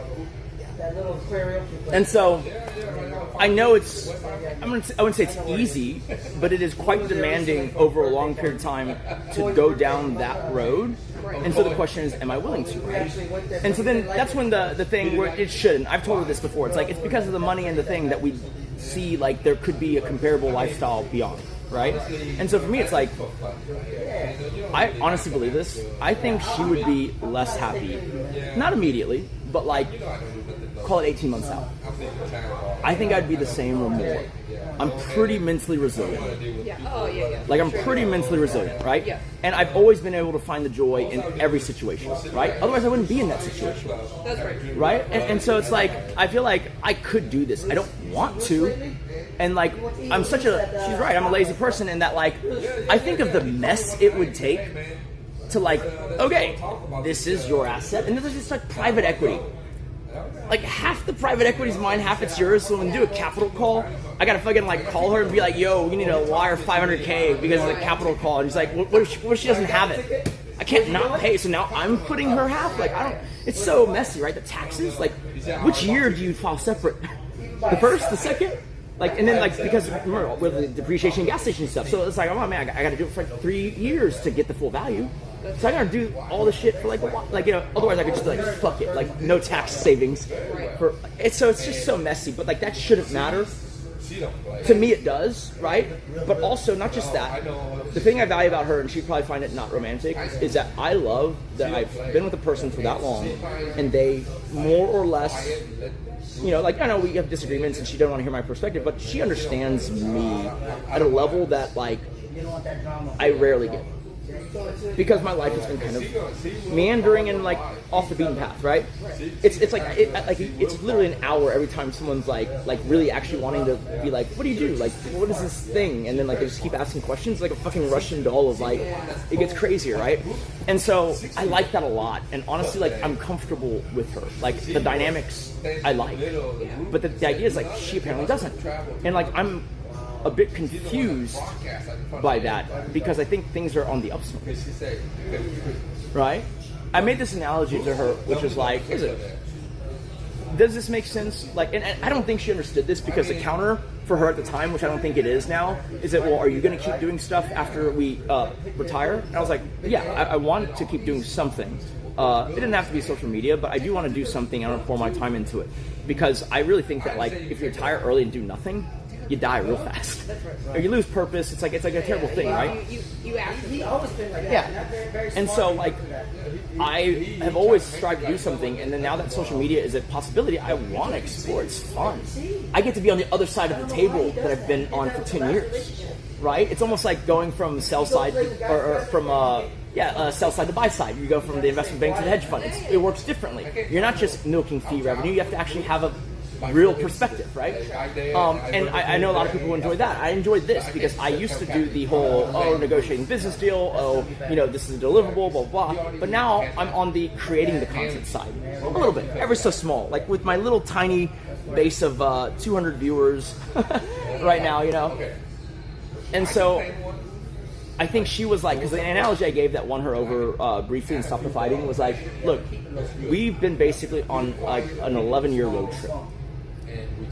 She loves Disney, so I'm like, to Disney World, right? Like we stopped a lot, okay? But like, we're there. We're in the parking lot. We're fighting. Is there any sense in at this moment saying, fuck it, let's go home? It's like Moses has led you to the promised land. You want to wait and like try it again? I feel like at the very least, even if we wanted to leave each other, isn't it like, don't we owe it to ourselves to experience? I'll see you guys. Listen, hey man, you got a number, man. I do. I want to connect with you too. Yeah. I got some stuff I want to talk to you about. Yeah, absolutely. Tony, text me. Tony, always moving, man. I'm always moving. I got to do it. Me and him have done a lot of stuff, so we always try to connect with good people. That's cool. Especially investing. I love investing. I'm a nerd about it. Like, I'll talk about it all day. Let me add you real fast. What's a good pick right now that you see that's next Amazon? Tell me right now. Man, what do you like? It's been a long time since I've really looked at it that way. I'm gonna tell you, like, the last thing I did was, like, I looked at it and I was like, I feel like tech is kind of overvalued. I'm gonna fucking go deep into tobacco. And tobacco's Are you shorting anything right now with this craziness? I'm not. I have some cash, but like I'm opportunistically buying because I'm net cash right now, just a little bit, right? Which is rare for me. I'm usually just fully invested, right? But like I got really, it's just luck, right? Because it was the whole thing where I'm not looking to beat the market. I was looking to just have a secured return that I could rely on. And so like the tobacco companies, Altria, BTI, like for many years, like Peter used to work for, like Peter from earlier used to work for Altria, right? So he knows this. Like the people at that company, like they're like, oh yeah, everything's fine. It's like, why? Well, it's like, you've done 25% CAGR for 20 years, and your retirement is in your company stock. Yes, you're like just fucking checked out, right? And then in the 2010s, the big tumble. It was the first time Altria retook and went down significantly because of all the implications around like the e-cigs and stuff like that. And so when that happened, like it was like bedlam for like the company, but bedlam for everyone. And it's at the point where like I feel like it's starting to become fully valued, but like it was Microsoft in 2011. Like you can't even imagine like what was everyone thinking? They're like they're done. We talked about Altria and BTI. Yeah, like a number of times. I bring it up, like and like I like them for different reasons, but like essentially it was like they were cheap. And I feel like they've been dead money for a very long time. And worst case scenario, I know this sounds like fucking elementary, but like 8 to 9% dividend, which is what they're paying at the time. And like on my effective cost, it's now 10 because the stock went up and the dividend went up. I'm just like, I'll take 8 or 9%. Like I could, if you told me right now, knock on wood for inflation, right? If you tell me right now that I could make 8 or 8.5% return, guaranteed, I would put all my money in that thing. The only knock being I'd probably inflation hedge a little bit. Yeah. Because I'm okay with 8% in most environments. Right. That's all I want. Like, but I, if I see it, I'll go for more. I have stuff that like I've done a lot of private equity stuff that's like made a good deal of money. Like it's the private equity thing is returning like 22% CAGR after fees. Look up Misty. Misty's giving 124% yield. MSTY. They do options for MicroStrategy, and they've been paying every single month. Answer. Interesting. MSTY. Misty. Did Monster issue that? Or sorry, did MicroStrategies issue that? Yeah, look it up. It's pretty interesting. Interesting. All my friends are getting crazy yields, 124%. Jesus Christ. Look at it. Look how much they pay monthly. I did get effed a little bit because I tried to do the same thing when Carl Icahn got into a lot of trouble. Dude, like, I don't know what the fuck's going on there. I kept thinking, like, Icahn's smart. He's been around, and he's going to pull it out, right? Send me your name number. Oh, yeah. I'll do that right now. It just takes time to get it. Yeah. Oh, imagine that. Bye, Tony. So you're just a relaxing tonight, Danny? Relaxing. Yeah, so I live right down the road, so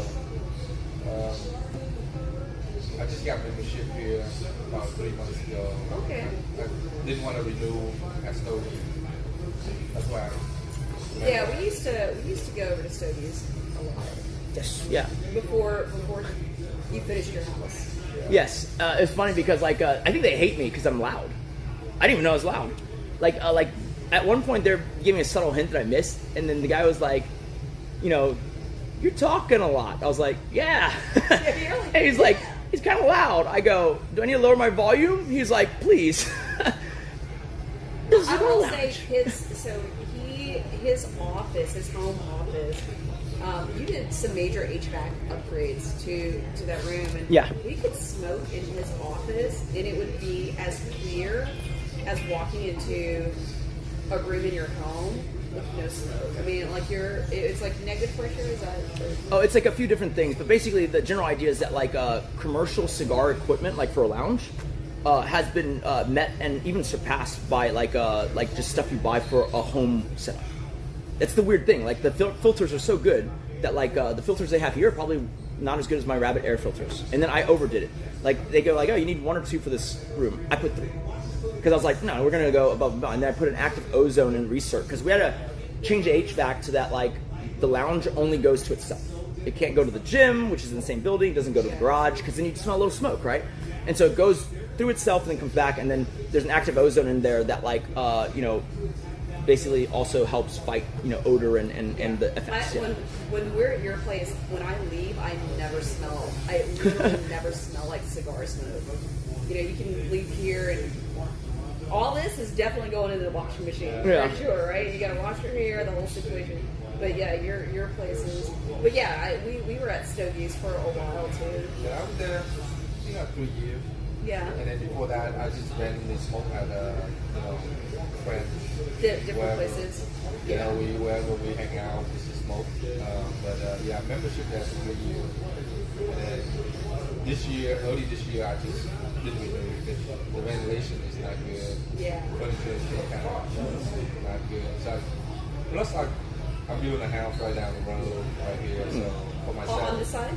No, it's on Bel Air at the 610 right here. Okay. Yeah. So right outside 2nd Avenue. Okay. On Bel Air. Yes. Okay. You see it when you turn on Bel Air. You see the house. It's in the final stage of framing. Oh, okay. I got maybe about another week. Oh, good. Finish out the. And you're building it for yourself. This one you're building for yourself. That's got to be nice. Stressful or no? No, because I've done this for a while now, so it's kind of I'm in the phase where it's pretty automatic. It's automatic. Guide. I do everything based on schedule. So, okay. And you have your whole group of like from framers to plumbers, all of your subs. And I got them lined up already. So basically, if I have a project, I do have a couple other projects on Westview. So I move them as needed.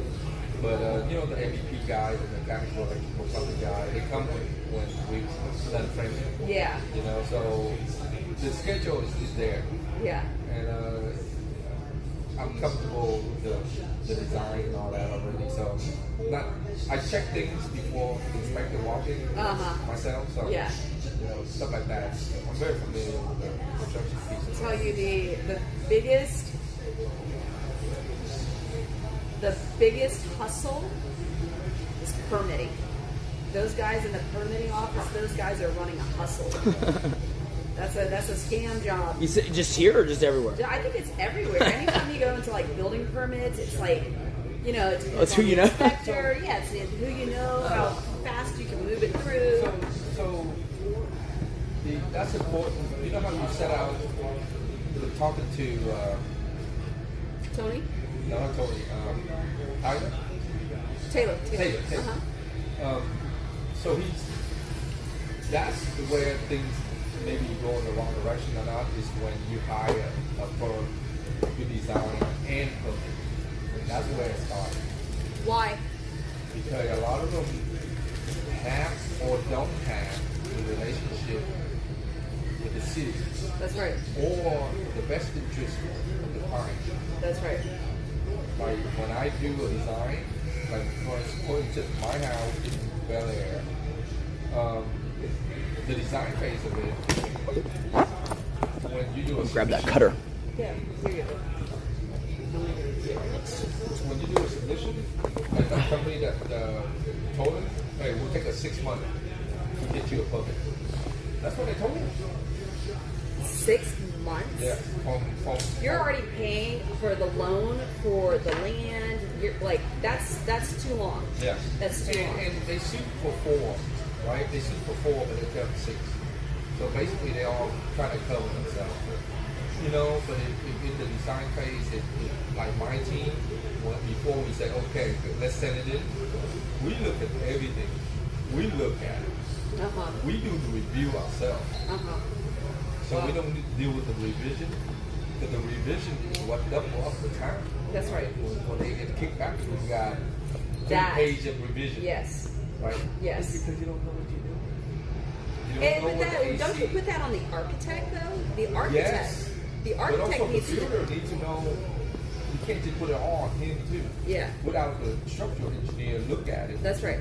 That's Because right. once he designed it, and I approved, I left it, the structural engineer before he sealed it, if he sees something, he has to make comments. Yeah. So, and then the MEP guy, I have an MEP guy too, and he'll look at it and say, you know what, that AC, they're gonna come back with comments. Yeah. Let me fix it. So, You already know before it gets to permitting. yes. And that way, the permitting round trip, because when we. So the 4-week, the 5-week, the initial round, the first round that it goes in, That's right. that come back with maybe 5 comments. Oh, wow. Add 5, 6 comments. And a lot of that is not really small. Little. They might go, what is this? What is this? They don't understand.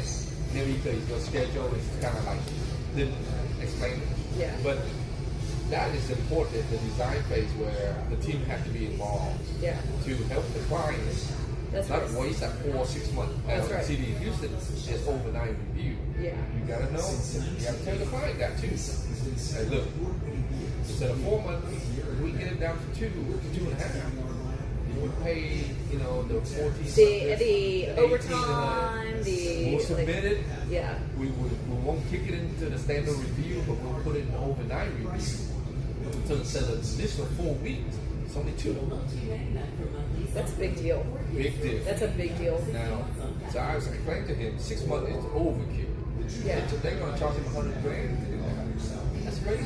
Not $30 based on what he's Yeah. There's like when we were building out our restaurant, we relied too much on the architect, and it was when we got the first round of revisions or questions and revisions back from the city, it was like pages, and I'm like, oh my gosh, like at this point I'm already paying, like I already have the loan. The loan is like I'm paying interest on this loan already, like Stressful. Very stressful. it's intensely stressful. And then because, you know, your landlords usually give you a 4 or 5 months to get it done. That's right. And then your free rent kick in. That's right. Right? And then now My nightmare happened. We paid dark rent. That was my nightmare. what you did. Which we did. And it was, and if I look back, to your point, I would have spent more time on our side with all of the things that you said, because when you get it into the city, like the mechanism of the city, like there's sometimes you can only escalate that so much. Like that, it's like a car that only goes like, I got first, second, and third gear. That's it. There's no fifth gear for you. Yeah. It's just first, second, and third gear. So you have to make sure it was. I'm glad you talked to them, because they've been thinking about rebuilding their house for a long time. Yeah. They live in town? So Taylor, I was talking about Taylor. Oh, So, Taylor, okay, Taylor and Hunter are thinking about tearing down their house and rebuilding. Oh, wow. But They're West U? they're West U. Nice. They're West Very nice. U. And Yeah. it just, you know, that her brother is like, he wants to get into building too. But I fully feel what you're saying, because that permitting, if you get all of that stuff wrapped up very nicely for the city, and if your person doesn't have a relationship with somebody in the permitting office, because sometimes it's just a clarification. It's a clarification, and they'll send it back. You can send it back within the hour, and it'll be another 2-3 weeks before they look at it. It's Or you can devastating. Or you can just go ahead and let it ride the first 4 weeks. to go through all the department, but you tell the owner, look, when it came back around, we're gonna do the overnight to get that 2 week in. Okay? Now during that 6-7 week phases, the design team, the construction people, which is me, have to help our customer. Basically, the one I'm building right now, the permit is coming back in 2 weeks. I know it's coming back in 2 weeks, so it's 6.5 weeks. Fast. That is fast. very fast. That's fast. I'm already got the lot ready. So you're just ready to go. I'm already, as soon as you get that, you're ready to go. Removing the tree. I'm already prepping. I already got the foreman. I'm already 2 weeks. No, a month and a little bit over a month worth of work in already. You're taking advantage of the downtime of the permitting. Yes. I pull the demo permit, and I just go as far as I can, go to the customer, save that time. When the permit actually hits my desk, I'm already a month worth of work already. So really, that's if you really think nice. about it, you think about it, I'm already kind of going pretty far in. Yeah. So I told him the same thing. I said, when the permit hit the desk, I'm not just sitting here waiting for that permit. Yeah. Our guy wouldn't even do like it's a commercial space. You're very familiar with commercial space. It was only the concrete slab was there. We knew that we were going to have to you have to do the rough ends. Yeah, right? saw cut it. Yeah, you got to get the plumbing in. All of that. And they didn't want to touch it. He didn't want to touch it. He didn't want to touch it until, and I'm like, no. The permitting guy has a problem with the sink. Yeah. He doesn't have a problem with the actual your rough ends. He has a problem with the sink. I'll tell you what I did for this restaurant. I knew there's so much detail to that permit. And I know it's going to take more than 6 to 8 weeks to get it back. I estimate that permit won't come back until maybe 10 to 12 weeks. By then, I'm already saw cut, plumbed it, framed it. That's incredible. My guy, I was like, I'm already got frame up. I've already framed out the bar. No sheetrock. That's right. I framed everything out. But you still have to do the rest of it, right? Right. I didn't rough in the electrical. I didn't rough in the AC yet. I don't want to go too far. Right. Hey, you can get in trouble. You're right. What I did is structurally, I know they're not going to comment on those. Right. So I went ahead and just frame where the bar going to be, put these walls up, go ahead and saw cut it, and we even framed over the saw cut area because we know how to do that. So right. later when we pull back the concrete, we know how to make it okay. right. We get the tie in. We go as far as the law allows you. Yeah. That's what you need. It makes a big difference. Our loan payment, and I remember, so we had the loan payment, and then we also had dark rent, which I wanted to go lay in traffic. Trust me, I picked over a project with a situation like that too. Yeah. I mean, we brown paper the front, we cover it up. Yeah. You know what? If the inspector actually knocked on the door. And those guys are already overworked. And they don't have time for it. That's right. I'm about to do a pickleball for a friend of mine. Really? I'm in the consultation phase right now. And I laid it all out. I said, you know what? He had he had a bunch of meetings with different builders, contractor builders. Yeah. And I'm a one-stop shop too. I own a low voltage company. So we do POS, we do TV, we do security, so basically that's it. You just drop the one thing. One thing. Yeah. The restaurant POS, I'm handling that. I even deal with the merchant for you. Basically you say that's I deal with Chase Bank. We even deal with what system they have integrated for you. We just switched over to Toast. So I own a franchise, and this is no lie. This group, I guess they're the installation vendor, and I'm always very suspicious if they're not local. So that's the first thing. If you're not local, I'm suspicious because you still need help. So that means you're subbing something else, right? So, and I say this also as a woman. This woman shows up, and I was like, okay, I'm fine with this. I understand, like, maybe you're very skilled at this. Where are your tools? And she said, well, you know, like, she had this, like, she pulled out this drill, and I said, okay, well, where are your guys? Because we were pulling out the POS system. We were putting in toast. We were taking out, we had physical menus, like physical menu boards, and we were installing digital menu boards. And I remember, like, so we get these other, she subbed out, and it's just bidding, right? She doesn't know their work. She doesn't know. So these two guys show up, and it was in a minivan. Had a couple of ladders in the back of the minivan, and I'm like, hey, man, like, I want to be, like, pro-woman about this, but it seems like this is already a shit show, right? And it was an absolute shit show. She was, like, trying to install our display systems, and I was like, hey, I don't know a lot, but I do know that screw is in wrong. You know, my mom has a couple of rental properties, and I was like, I think that goes on the other side of the sheetrock. You know, like the butterfly, and I was like, that's wrong. That's wrong. But I will have to get your number for sure, Danny. I'm gonna use the restroom really quick, and we could do this all night. No. Like, I'm all right. What time even is it? It's like, are you gonna have to leave to? I don't want to jeopardize. Well, let me see. Let me see if I got any texts. That way. I think I'm good for at least another 30 to an hour. Okay. Yeah. So you do general contracting? Yeah. So no. My company we build. Mm-hmm. So basically, I have a range of stuff that work under my brother.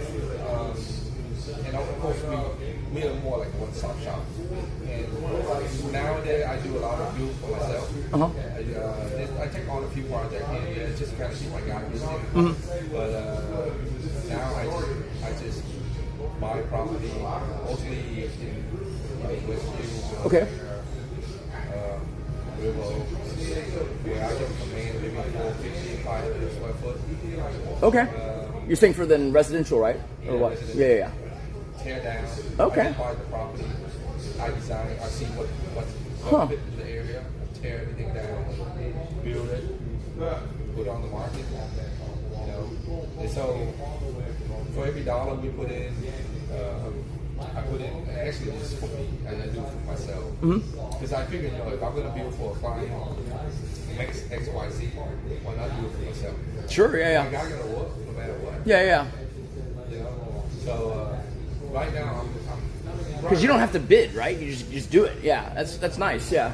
It's just a matter of funding, right? You know, I think. Oh, so if you have the capital, you do it for yourself. Because why would you implicate? So one project's done, we sold it. We just got to move that money somewhere. So that's cool. I have a property that I just sold, and I'm already got land to keep it going. Right? Gotcha. So how do y'all finance it? Do you just have cash on hand, or do you use hard money, or what are you doing? You know what?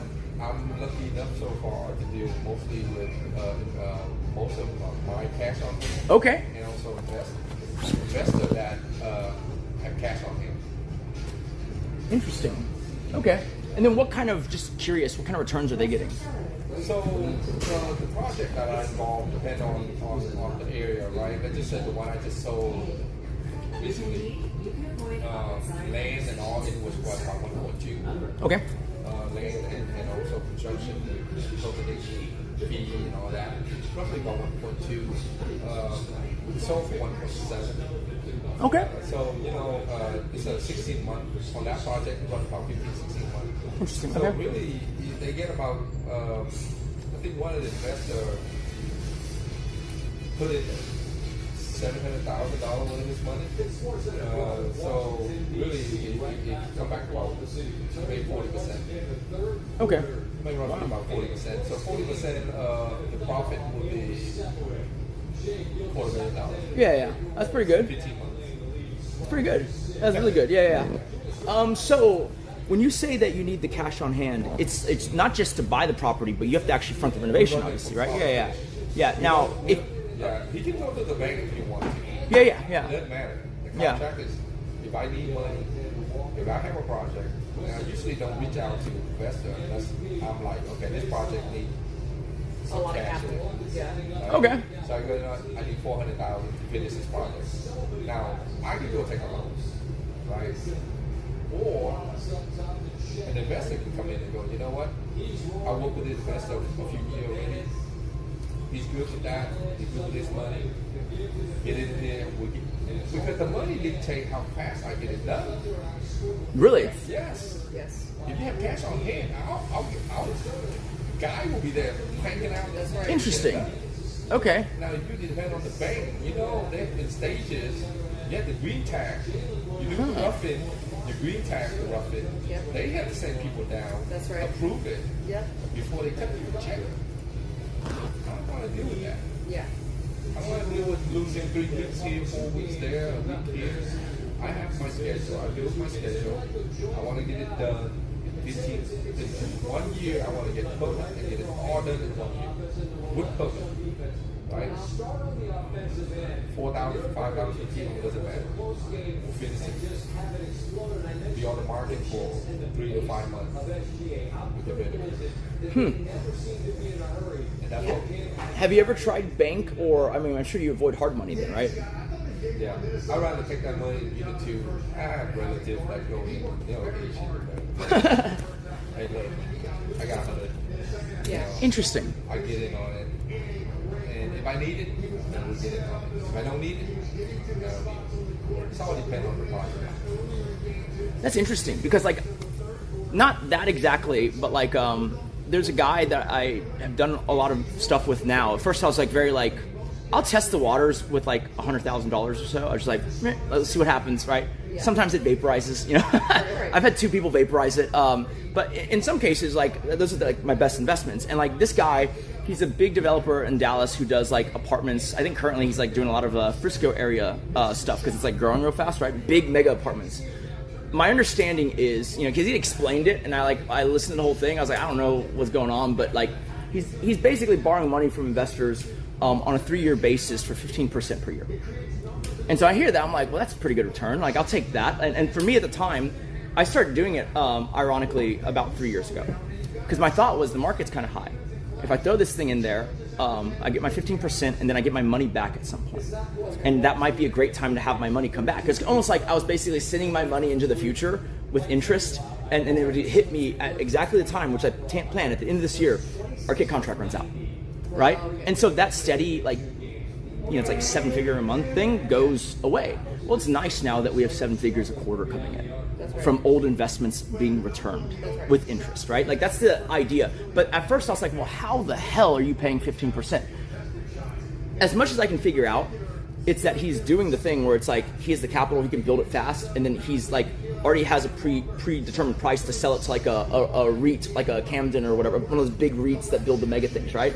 And then he's getting to move faster and faster, and then kind of maybe expand his team with that money. And so he's not even looking at it 15%, right? He's just wanting easy access of capital from people who aren't going to be bugging him. Because I never bug him, right? I went to dinner once, and I've never spoken to him since. and I just the money is the first installment came back, so I'm okay, so the first tranche 3 years ago was great because everything exactly the same. And I always wonder is there any he's definitely making a crazy percentage because it's probably it costs him half to build thing, right? The other thing with if you have that kind of project that the one he's doing, it's not necessary. He need to finish a project. Interesting. He can have multiple projects going where funding is not an issue anymore. Because if yours mature in 3 years, he's gonna pay you out. Yeah. He doesn't need Wait that. on his money on something else. Yeah. Because he had a pool of money. What it is I don't do a lot of it enough to do that, but most builders would have this pool of money, right? Like I said, come in 15%. They'll dump that money into that pool of money, and they'll go out and start looking at projects. Okay, you got $2 million sitting up right there, you need to do something with it. But they'll promise you 15%, right? You put in $200,000. The money's good. The money's, you're gonna get your money. 1, 2 years, a year ahead, they'll cut you a check. Because they want you off that. They want you to offer. But there's so many people are coming in. Their job is to make sure they, like myself right now, there's nothing stopping me to go out there and do 3 more houses. Nothing. It didn't take much to get going. The problem is, if I start, the second he starts, I'll get that pool money, and I'll start buying land. Yeah. I don't need $800,000 in front of me to build a house. Okay, I'm building in phases. You just need what you need for like 1 to 2 phases ahead. Right. Interesting. You only need to acquire the land. That's all I need. Interesting. Like right now, it's one of the spells for sale, but they're asking for $450. I can go in there and haggle and take that property right now at $400. So I can just buy that myself. Just go ahead and do that and buy it. Now, my next phase might need $40,000 to get the foundation down, get the lot graded. Another maybe $60,000 to get the foundation down. So the next $100,000 probably already sitting in the pool already. I don't need that money. Framing, another $100,000, whatever. So I don't really need $1 million sitting here looking at me. Right. Interesting. I need that money to pay you off, to get you off. So when I make 40%, that's my 40%. I don't need to pay you off. I can wait on that house. Instead of 1.5, I can just wait out. You already paid off. See my point? I can wait on it and make more money. Yeah. But for a guy like him, though, this is like, you're almost in a point where you have to deploy cash. It's better for you to deploy. That might end in after the next month, because if you have 1.2 to 1.5, which is like way down from the peak per month. It's like, yeah, you should be investing it. Like, well, what do you get to dollar cost average all the time at huge quantities. Like, why wouldn't you do that, right? And so, but like now I see like, okay, well, it could still be 7 figures. I don't know. We'll see. But like, it's not guaranteed like it was for the last 2 years, right? And we've been doing that kind of numbers for 5 years now, right?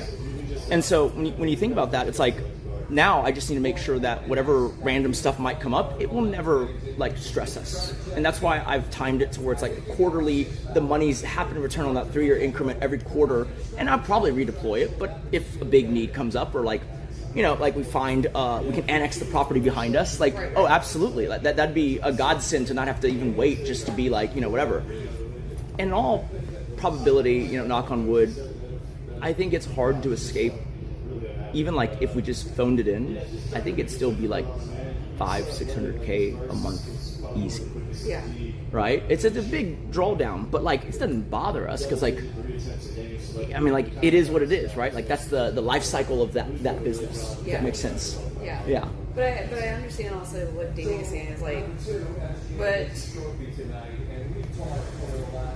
yes, you only need, when it comes to the build part, you only need for that the next group. I won't say no to someone walking in and say, you know what, I just sold something, I have this money, and what can I get for this? Right? Yeah, I mean, that's what I've always said. We'll take your money. But the minute I take his money and I see that there's enough money to acquire property, I will buy that property. If there's $500 million sitting in there, I'm going to go ahead and go buy that property. Yeah. The permit's going to be pulled immediately. It's going to go. I'm not going to. So you're deploying it almost as fast. The minute I hit the number I need to hit to acquire a piece of property, I will go buy it. You can just line it up then, or do you line it up first? No, we all, as a builder, you know where all these properties are. Interesting. Okay. You know it's there. Whether you want to do a bigger project, small, medium project, or small project. If money's slow coming in, you might as well take it to a small home, get it done, Sell it, sell turn going. it. You know, and you're trying to time it where you know that, because I have my own project where I know money's going to come back. Yeah. Right? So I might not need your money. You see? So I gotta make sure that all of that comes to fruition. Yeah. Somehow. If I have $2 million coming back and I take the $200,000, why do that? Why do that? Yeah, you just create basically a fee where you didn't need Your own fee. Yeah. You're just giving money away right there. At that point, you just say, you know what, give me your $200,000. I'm diluting my return so you can have some money. Right, exactly. Exactly. Interesting. And if the money is big enough, then we just do bigger projects or we do multiple projects. You know, like you said, you know, you don't want to sit on cash, you want to put it in the market. It's the same concept with us, right? You know, you gotta start looking for projects. But I do it for myself now. I'm not doing it for clients, so I can Be choosy. and be choosy, right? Yeah. And then, for instance, if a customer come to me and say, I need to build a house. Well, we'll take projects. We'll take projects. Yeah, that's just to keep my guy going. Yeah. Always working. We don't want a dead spot, right? That's we right. don't want a period where my friend. Hey, what's up? That's right. That's right. So once I just take this project, then I know That's how you guys have the good No, subs. I'm good. That's great. They're always working. Do you need me home at a certain time, or? It's like that and the market rate has to be fair. Sure. I pay I'll probably head back in 30 days more then if that's fine. I'm not gonna gouge my guy, my son. I pay him fairly. Okay, sounds great. What are you gonna do? Just hang out at Target? I pay him ahead of time. that's a big deal too. Okay, that's cool. Well, what generation are we on, or is it going back to? Like for a person Okay, that's sounds great. For $40,000. Yeah, have a blast.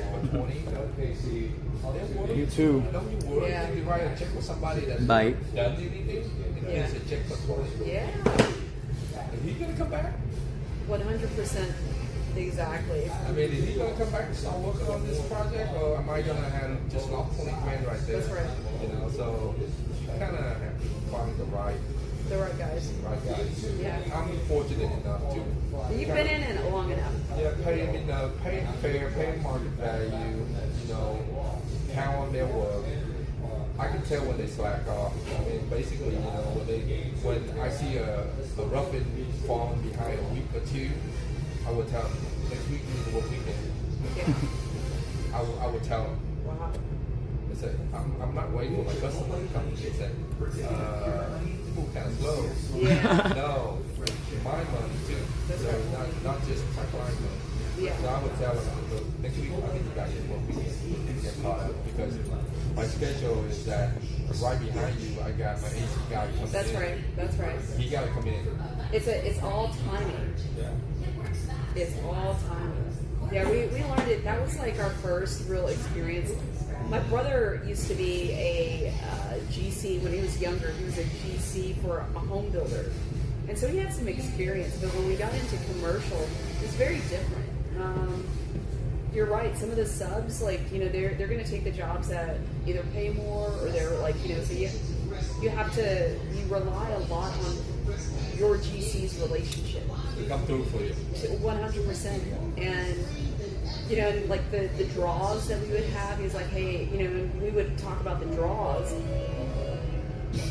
And so, like, as a client, it's a little bit nervous. You're nervous. You know, you're going to write a $70,000 check, and you're like, was the plumber going to show up? You know, it's like, are we going to fall behind? And then, you know, if the schedule falls off, that it, like, disrupts all of the subs. Yeah, it's a very delicate dance. Yeah, it's just, like you say, you know, you get nervous dealing with multiple stuff. That's why most of my projects, my customer deal with me. Yeah. I don't want them to have to have that stress Yeah. where they deal with multiple stuff. Right? That's why when we do low voltage for our customer, that's the other component after construction, right? Yeah. Like when you're done, Yep. you know, Cap 6 already in the wall already. Yeah. You know, 3 wires for your camera, security, 3 wires for this, 3 wires for that. That's right. That's doing construction. If you're doing it right, yes. If you're doing it right. That's right. Remember one guy who on there and stick, you know, Cutting holes again. holes and, you know, perfect wall where you spent a year to, and I had to send my sheetrock guy to kind of correct the mistakes, right? So, yeah, I just, it's better that way. Because they're investors, you know, do you even have to bother with like some like real estate people and they're really trying to roll it up? They do personal guarantees and all that stuff, right? Do you just avoid that because there's a trust there, or is that always part of the thing? So far, most of my projects, I only have 2 investors. The investor that they come in, they already see my work.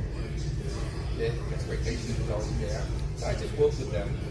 I mean, they have enough cash flow to work with me. And I haven't opened up that big door. Mm-hmm. I'm doing it enough so I can sit here and smoke cigars.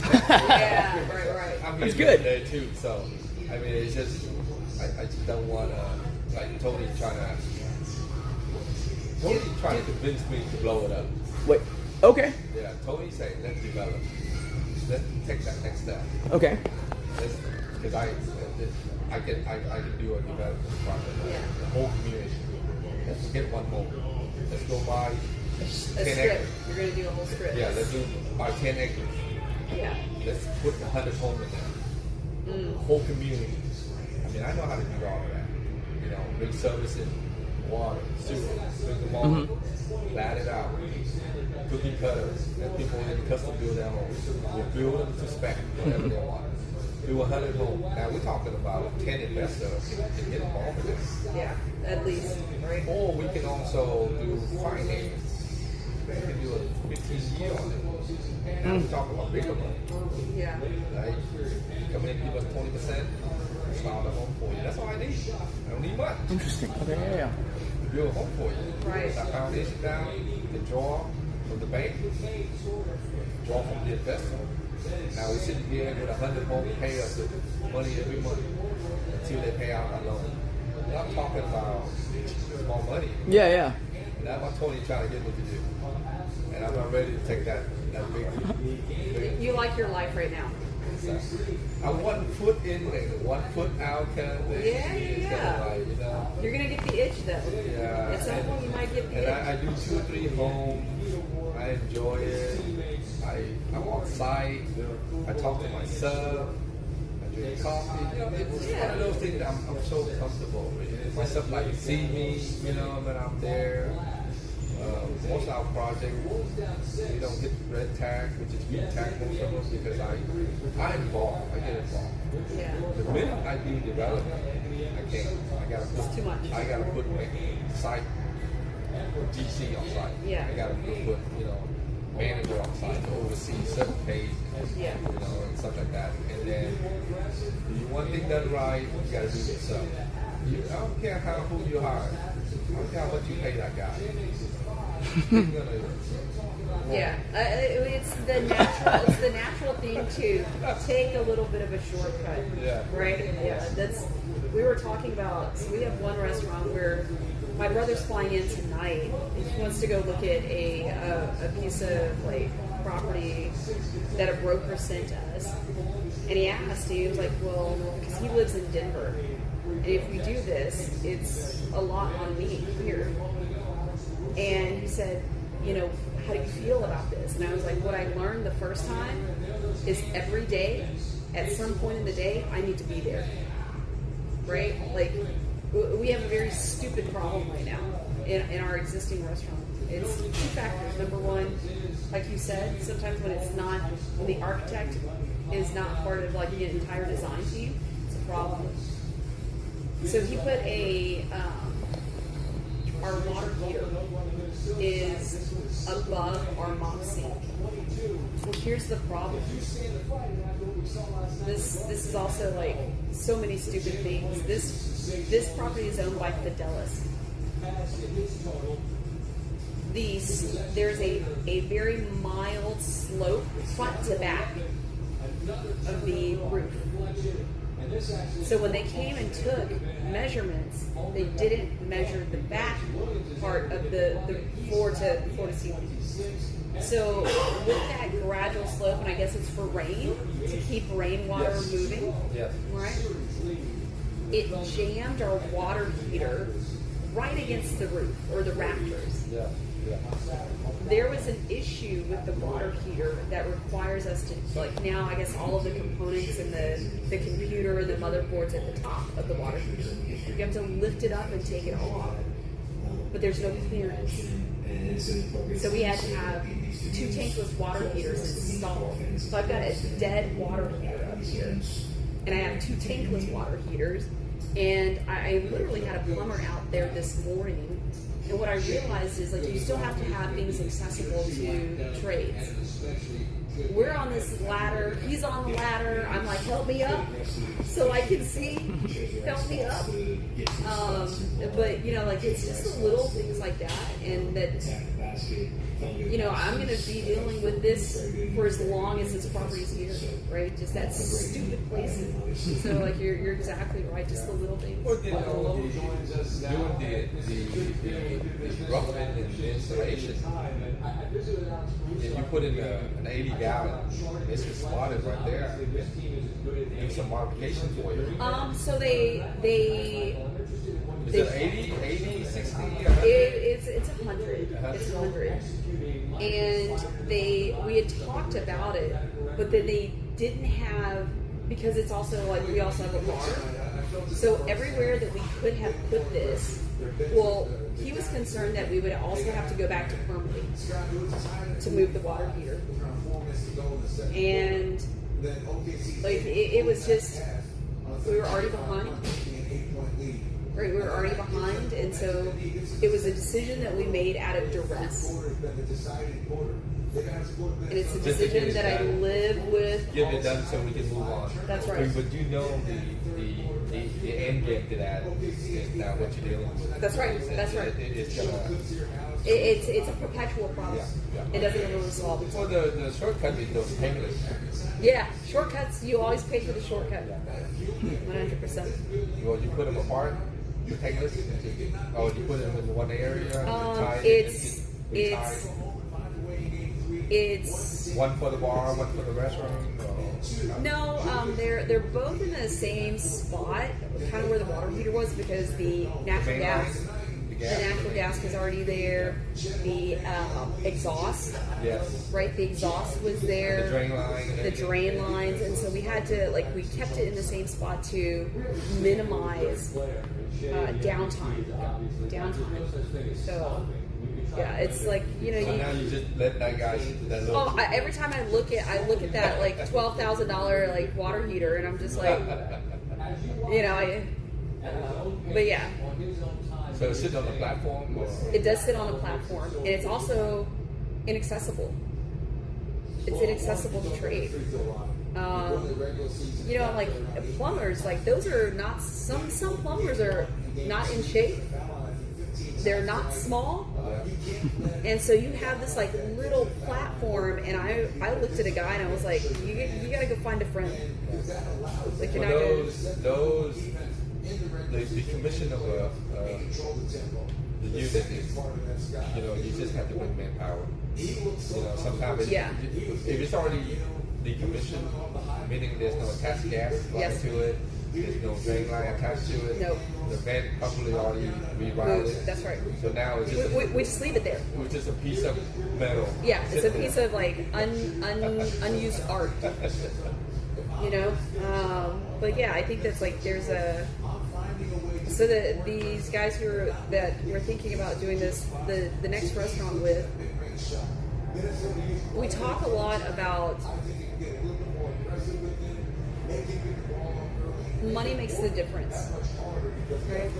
But also quality, right? Like after, so do you pay a little bit more? Do you like the finances are already so delicate. So. All right, what does Kaitlyn say? Oh, it's actually not Kaitlyn. I was actually so my chat was saying something, and like the thing you said, right, which is you're like oh, you're happy, right? It just reminded me of like the picture perfect, like the Mexican fisherman story. Have you know what that is, right? Yeah. There's a really, have you heard it before? It's a really cool story. Like I learned it when I was in like they always tell it like when you're in investment banking, because it like it kind of the butt of the joke is the investment banker, right? That's right. And it's like basically like this investment banker is vacationing in Cancun, okay, and he's just kind of just taking it all in, and he sees these fishermen come in at like 1 p.m. 2 p.m. and they're done for the day. Right, and he just watches them like mill around, like drink wine, enjoy themselves, playing guitar, playing with their kids, right, and then going to bed early, right. And he's just like, huh. And he goes to one of them and says, "Do you own the boat?" And he goes, "I do own the boat." And he goes, "Oh, that's great. Like, have you ever thought about like going out there fishing longer, right? Fishing till evening, right? Coming home with more fish, using that money to leverage into buying more boats and hiring other fishermen." And it's like the whole thing is like build up an enterprise, right? And he goes like really elaborate. He goes like, and then eventually you open a cannery. It's like this whole thing, right? Exactly. And then like and then the Mexican fisherman keeps going like, and then what? And like, he keeps going right? And he finally goes like, and then what? Like, and this is part, it's IPO'd already. This fishing enterprise is IPO'd. It's like the new whatever, right?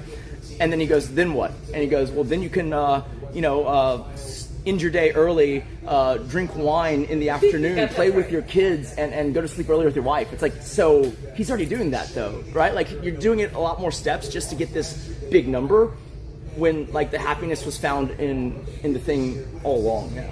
So I remember your thing reminded me of that, because like I'm at the point, I guess, in life where it's like I like that story better than the hustle story. Yeah. Like someone who has enough is like, that's like so refreshing and different versus like go, keep going. Right. And I know I've been the go guy for a very long time. I'm tired. That's nice, right? That's why you worked so hard before, is to have the coffee, have the conversations. All of your projects probably have some stress, but I think the stress is small now because the expectation is there. Right. I know what the city actor is going to look for. I minimize that stress by like we got straps inspection coming up on one of the projects. I already know that we're gonna pass. Yeah. Because I know what he's gonna do. Stuff like that. So on a normal project, you don't know what to expect. Is he green tag? Is it pass? I don't worry about that. Yeah. Because I know that we're going to see it. Yeah. We do the inspection. It's just like doing the design phase. We look at it. And then the more you put in, the more you know, the less stress you have to deal with on the back end. That's right. So, and and plus I'm doing it for myself. So, I don't have a client knocking on my door and saying, "Danny, you said 12 months. It's 12 months in one day. Yeah. What's going on around here? I need to move in already. Come on, man." And it's still different. Yeah. It's nice though, right? Yeah. It's nice. And I think that to your point, it's like, where's that enjoyment factor? Right? It's the little cigars, it's the, whatever the time is. Yeah, I have a friend I can't even get him to sit down and have a smoke with. He had tons of money. I can't even get him to even sit down and enjoy a little cigar. I mean, he's go. I told him, stand at Mike. I said, Mike, when is it enough? You can't take them all with you. Yeah, right. I mean, it looks good when you look at it, but you can't take it all with you. I mean, and then lately, he had a little health scare and all that. I said, was it worth it? Yeah, no one stressed him but himself. He stressed himself out by taking on way too much. You know, like I want to do this, I want to do that. And if I'm not, I'll be bored. No, you won't be bored. You sit here and have a conversation with people. Yeah. Go surfing. Yeah, go take a little vacation. I go to Cuba. I was sitting there, I'll take a trip to Cuba.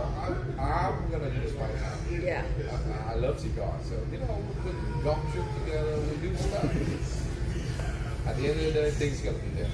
That's right. Can't take them all with you. And sometimes the same problems will be there tomorrow.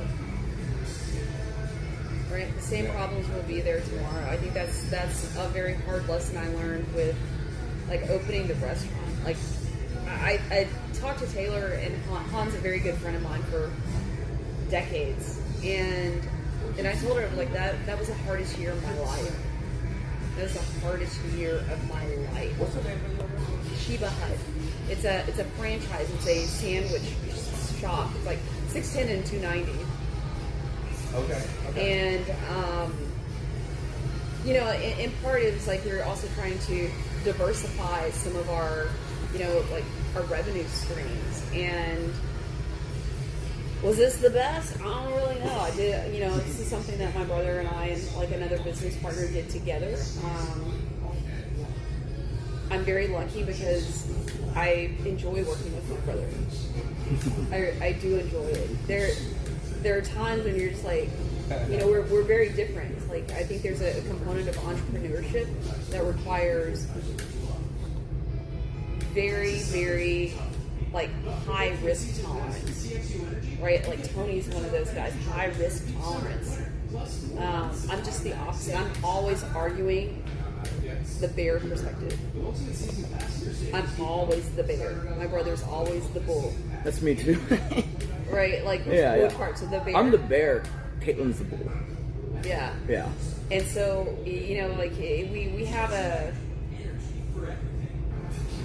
I've seen it where families work together, and it really does damage the relationship. But for my brother and I, we work very well together. But, you know, like, if we added my sister in the mix, my sister has a bar in Midtown. I don't know that we could do it. But, you know, if we add my mom in the mix, definitely not. Definitely couldn't do that. But, you know, it's, to your point, like, I do also ask my brother, it's like, when is it enough? You know, his life is a little bit different. He has a young son. He's like 8. And, you know, he wants to, you know, like our parents did for us, he wants to build at least a platform where, you know, he doesn't endure the same things that we did growing up. I mean, I don't know if you know Washington as well. Yeah. I know the family. I think I actually went to a few events. We just chat. Yeah. So his family and our family grew up together. Okay. And you know, his family is very entrepreneurial as well. And you know, to see like where he is now versus where, like, how we grew up is like a real testament to his parents. And so, you know, I think I know that my brother pushes hard to create the same opportunities. But at a certain point, you want to be able to relax and enjoy yourself. You know, he has a few marijuana dispensaries and a marijuana grow in Denver. And he was like, I would love to just wipe my hands of this because it would give me more time with my son. And it's just it's a business that doesn't stop. You know, so It's hard to sell too. Imagine, right? it's right now, like, anything is, I think, hard to sell, but I think specifically for that commodity, yeah. I mean, the only way, like the life cycle of those industries is there's always going to be consolidation. Yeah. Right, and so, like, I think they're in their consolidation phase, but I think also what makes it difficult is the federal environment. The federal environment is very, very difficult for marijuana. That's never started. That's all we change. Yeah. Right? You have to deal with the new rules, regulations. Right. No different than what I do. Right now, the city is using the set variant for coding when you do construction, which is degree of 2021 coding. In a few years, 2024 come out, I gotta make sure I know what it is. Yeah. So when the architect designed it, he doesn't really reflect back to 2021. He make sure you reflect the 2024 code. Yeah. You can't run this way, you gotta do it this way. We retire this type of material, you can't use it, stuff like that. And our client, you will choose the right company. The client is where they just need to know, here's my money, I need a home build. They don't care if you put PEX or PVC or whatever. They understand that to some extent that the house needs to have those things. But at the end of the day, when does it get done?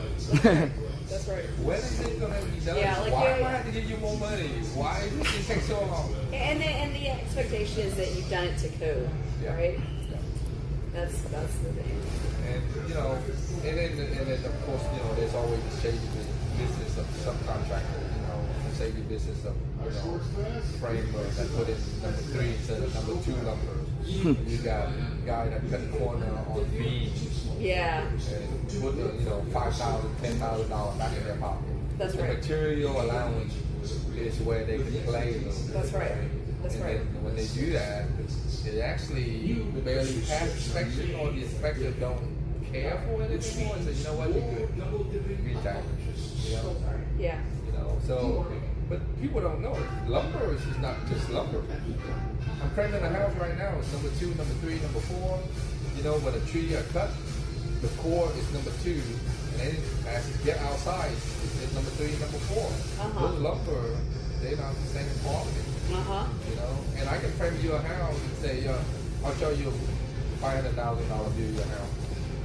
Instead of putting $150,000 worth of lumber, maybe I'll put $140,000. Yeah.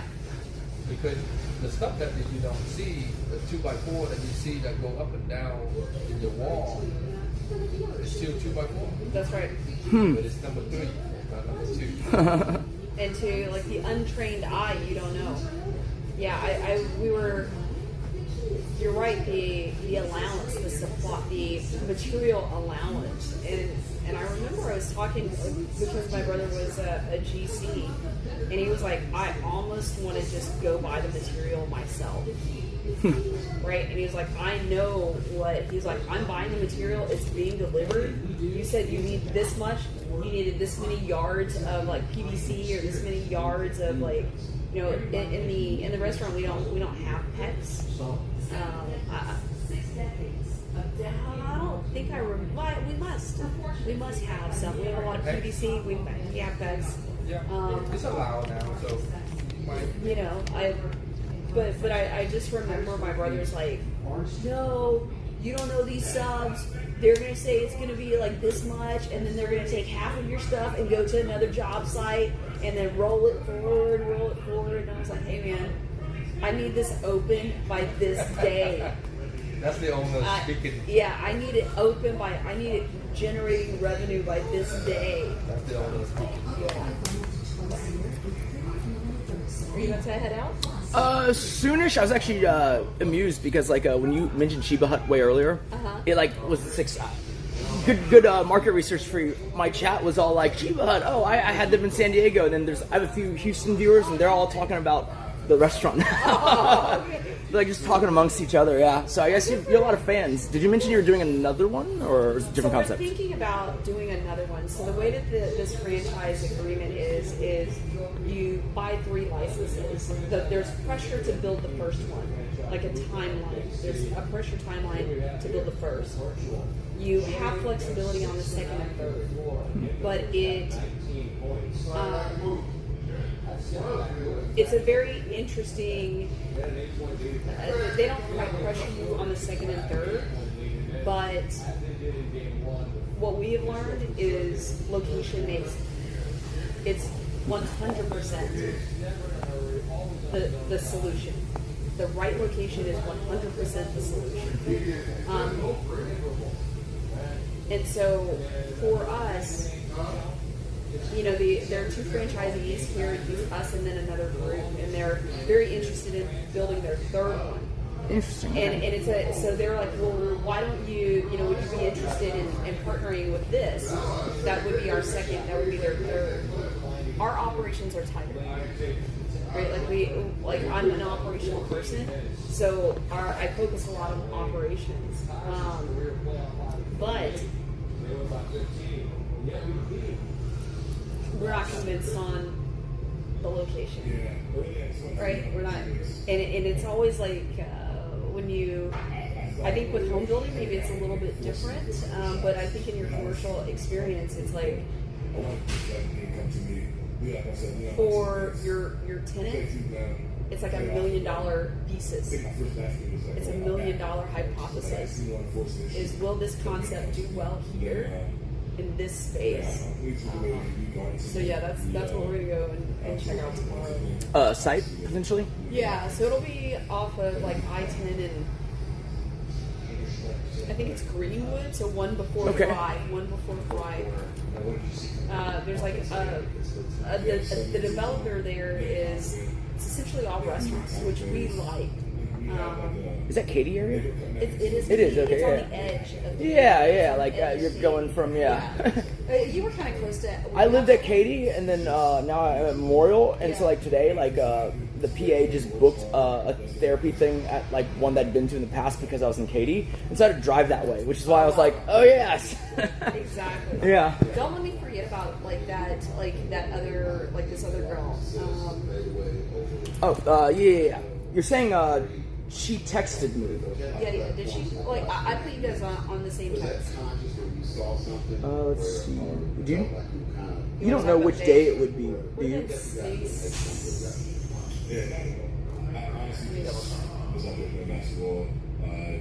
I get because right now I'm in that phase where people leak my phone number and they think it's really funny to spam crazy they just sign me up for stuff. Yeah. Right, and so it's kind of like Tuesday. It would have been Tuesday night. Okay.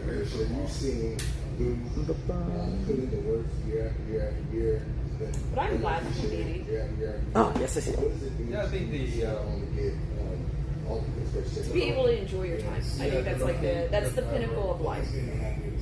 I mean, of course, you always want to keep this up. The minute I this project, I'm talking to do another one already right now. So I'm very special. I have something kind of brewing with this other property right here on Sage and Okay, it's very close. There's a lot asking for $800,000. So I'm dealing with the broker. That's commercial or residential? It's in Tanglewood, right? So we actually on this side of Tanglewood. So you Sage and you go north of Sage. That's all Tanglewood. That's all 3 million, 4 million, 6 million, 8 million. On this side of Tanglewood, 2.5. So that's where my focus is. I don't go past 2. Really? Because I know that's the market I'm shooting. Yeah. It's harder to sell something that's $4 or $5 million than it is to sell 1.8, 1.7. They go. And it's not a heavy on the investment. I think it's manageable. Yeah. Something that I can handle with one investor. Versus, if I get into Tanglewood and do a project there for $3 million, and you list for 5, this for 6, I can look at that 24 months Before it moves. Before it moves. Yeah. And you have to wait for that right buyer That's right. that's willing to go in there and drop that kind of money too. So there's more buyers that are willing to drop 1.5, 1.7 in my time, my market, than it is to wait for somebody to come in and buy $5 million. That's right. That's right. That's right. So I'd rather do the 15-month, 18-month than deal with the 24, 30 months. Sitting. Yeah, just sitting. Sitting. You already know. I don't like to sit. So, I don't like things to sit. I don't like that. Yeah. Because then you're paying interest on. I'm paying interest, or I'm losing money. That's right. Either way. That's right. That's right. Either way. So, yeah. But look, in retail, if your instinct tells you this is not a good location, Pass. walk. Yeah. Don't even give it a second thought. Yeah. Because you yourself know that, you know, the business, the restaurant over there, pick a peak time. You go there and then they're not busy, not busy. Yeah. Because, you know, if there's a restaurant already there or a second shop, something already there, and you're walking in that peak time, they barely already have know. business. You already know. Yeah. You know, that's not the area for it.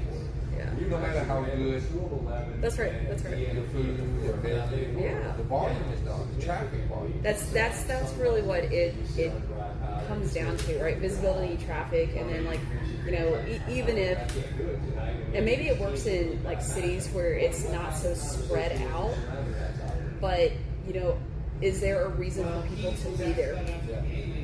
You know? So, yeah, I mean, that's why a lot of people, their focus, a lot of their focus is a little different when they come to, you know, restaurants, your businesses that they're trying to find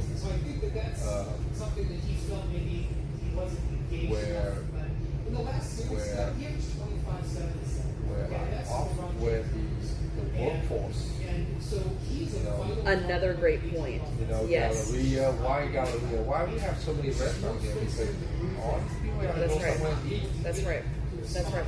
Yep. You know, so you already got that formula there. right. Where, you know what, you got a few, you know, 20, 30,000 people at noon. They're That's gonna right. come down. They're gonna go somewhere and eat. That's right. That's right. That in itself is kind of solves Worth some of it, your right. foot Foot traffic, right? So for you, I do want to hear like the rest of your thoughts around like your views. It's just I really value having someone who gets me, and like honestly, I'm used to like her characteristics and the things, and so like it's just nice. It's a comfortable, you know, nice life, and like I know that in the past 10 years, like having that part of it like roughly situated allowed kind of everything else. Because otherwise I'd still be like going out on weekends and stuff like that, right? Yeah. And so like, but now we're at a different part where it's like, now there's, you know, about to be potentially a lot more time and the resources are there. And so like, I'm gonna be honest, like I don't have a vision for the future. I'm kind of glad that she does, because now I don't got to think about it. I can just like kind of see where I fit in and do that, right? Because that's actually like what I prefer. Like, you know, when we said the bull and the bear thing, like she's the one who jumps in without looking, and then I gotta wait in and figure out what's going on, right? Right. And like that works for us, and I like that dynamic. And like I don't want to have to be both, which is what happens when you're, you know, like perennially on your own, right? That's right. So it's like, I don't know, it doesn't sound romantic, but like I don't know, like nothing I do sounds romantic. You know, like I was reading a book, and I think it's been circulating a lot. It's this School of Life by Alain de Botton, and he says that sometimes one of the worst things that happen to the concept of marriage is the concept of romanticizing marriages. He said, you know, like if you look back in like the beginning of history, there was a very strong function, right? There's a function to a union. You do this, like these two families come together, and it's like there's a functionality to it, and for over time we've lost that piece to be able to very comfortably talk about, you know, like these two people coming together. Does it function well? Is it mutually beneficial? Is it mutually beneficial outside of like the idea of romance? Because I feel like the romance part is hard to make go the distance of like 30, 40 years, right? Yeah. No, like all the people around me are like about keeping everything together and like that. Like my brother, the security officer right now who's doing security, and like I talked to him last night in the cigar lounge, you know. And like even ironically, like I have this older friend who does watch stuff. Okay, and like I mean he's very successful. He owns a lot of real estate in LA. And then like I just hang out with him all the time because like he has these amazing stories. Like he's one of those like he's been rich 3 times and he lost it twice. It's like a thing, right? So he's seen it all. And like even at one point, like he has this like almost like a Bruce Wayne, because he came from a very rich family, and so he had this Bruce Wayne like escapade where like so the way it goes is like his family owned or had the rights to the products of like all of these top tanneries in like Europe. Right, for leather, right? Like they at one point had like a, not a monopoly, but like a real like lock on like supply of leather for like all these like fashion and handbags and stuff like that, right? And so his thing was that like when he was, about to go into college, his parents thought it'd be good to send him to one of the tanneries to apprentice and learn how the business starts at the very bottom rung, right? Right. And the idea was like he's supposed to kind of like go there and learn it. But he didn't actually tell anyone whose son he was. He just goes there like any other employee, and he's living in this like dorm bunk thing, right? Right. And he's like doing the thing, and then like about a week into it, he goes to like his boss, right? And he goes, "Hey, this place is pretty good. You know, like I just got one complaint. My maid is quite lazy. I haven't seen her, come by or clean or anything." Oh my gosh. And this guy just like rails on him. He's like, "What the hell are you talking about?" And he's so confused because like, so he's from this rich family. He just thought like, yeah, the dormitory has it. Like the workers have a maid too, right? Right. Like a janitor or something like that, right? And so like it blew his mind, and he got kicked out of the program. And he still didn't tell them who he was. Okay. And so he had this thing where he was like, so he had a sense of pride in that his dad did give him an amount of money as an extra stipend because that salary's low, right? And so he's like, you know what? I'm just gonna go around Europe and just have like a grand old time. Right? And he's like, I'm going to manage it responsibly, of course, right? And it's like, I remember he was telling me the amount, because it's, in whatever the currency was, but like, it's basically like the dad gave him $40,000 of today, like today money for like a summer. Like this is like and so he's like, oh yeah, like I'm just going to, and so he starts philandering through like Europe, literally, like it's just girls, Rome, like as an Italian girlfriend, blah, blah, right? He burned it all in like 2 weeks. But then he had this weird thing of pride where he's like, I can't go home, get kicked out of the program, spend all the money way too early. Right. And so then he kind of like hunkers down and like he just lives on the streets, homeless. Okay? And then one day he gets really bored because he's just passing the time every day. He's just trying to make it 2 months so he can come home and pretend like nothing happened. Right, okay. And I don't know how to be in a tannery. I've also lost all of the money just waiting it out here on, He's sitting on a park bench and he's watching a street magician. Okay. And then every day he just watches that street magician. Every day. And finally the street magician says, "What's your deal, dude? Like you sit like far away, you never like interact, like what's the thing?" Yeah. And he goes and he explains the story, and this guy's like, "Okay, would you like to be my assistant?" Right? And the thing goes like he becomes a street magician's assistant for like a year. And the guy's paying him decent money.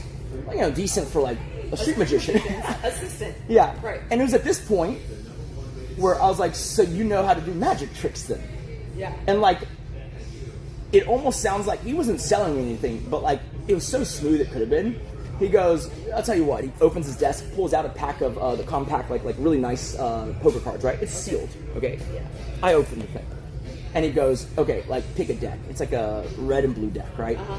And he proceeds to just stun me with like great, like he's still very good. He's like 70 now. He's like still really good. Like card tricks and stuff. I can guess your card and do this, right? Yeah. And like I could never see the tell, even though I was kind of looking for it, right? And the finale like blew my mind, right? We're doing the whatever color deck, right? Sure. And like the other deck, I didn't even open. And then like all the cards are face up and he's doing all this stuff, and then finally he's like, by the way, what color are the cards? And I remember thinking like, oh yeah, like I know they're blue.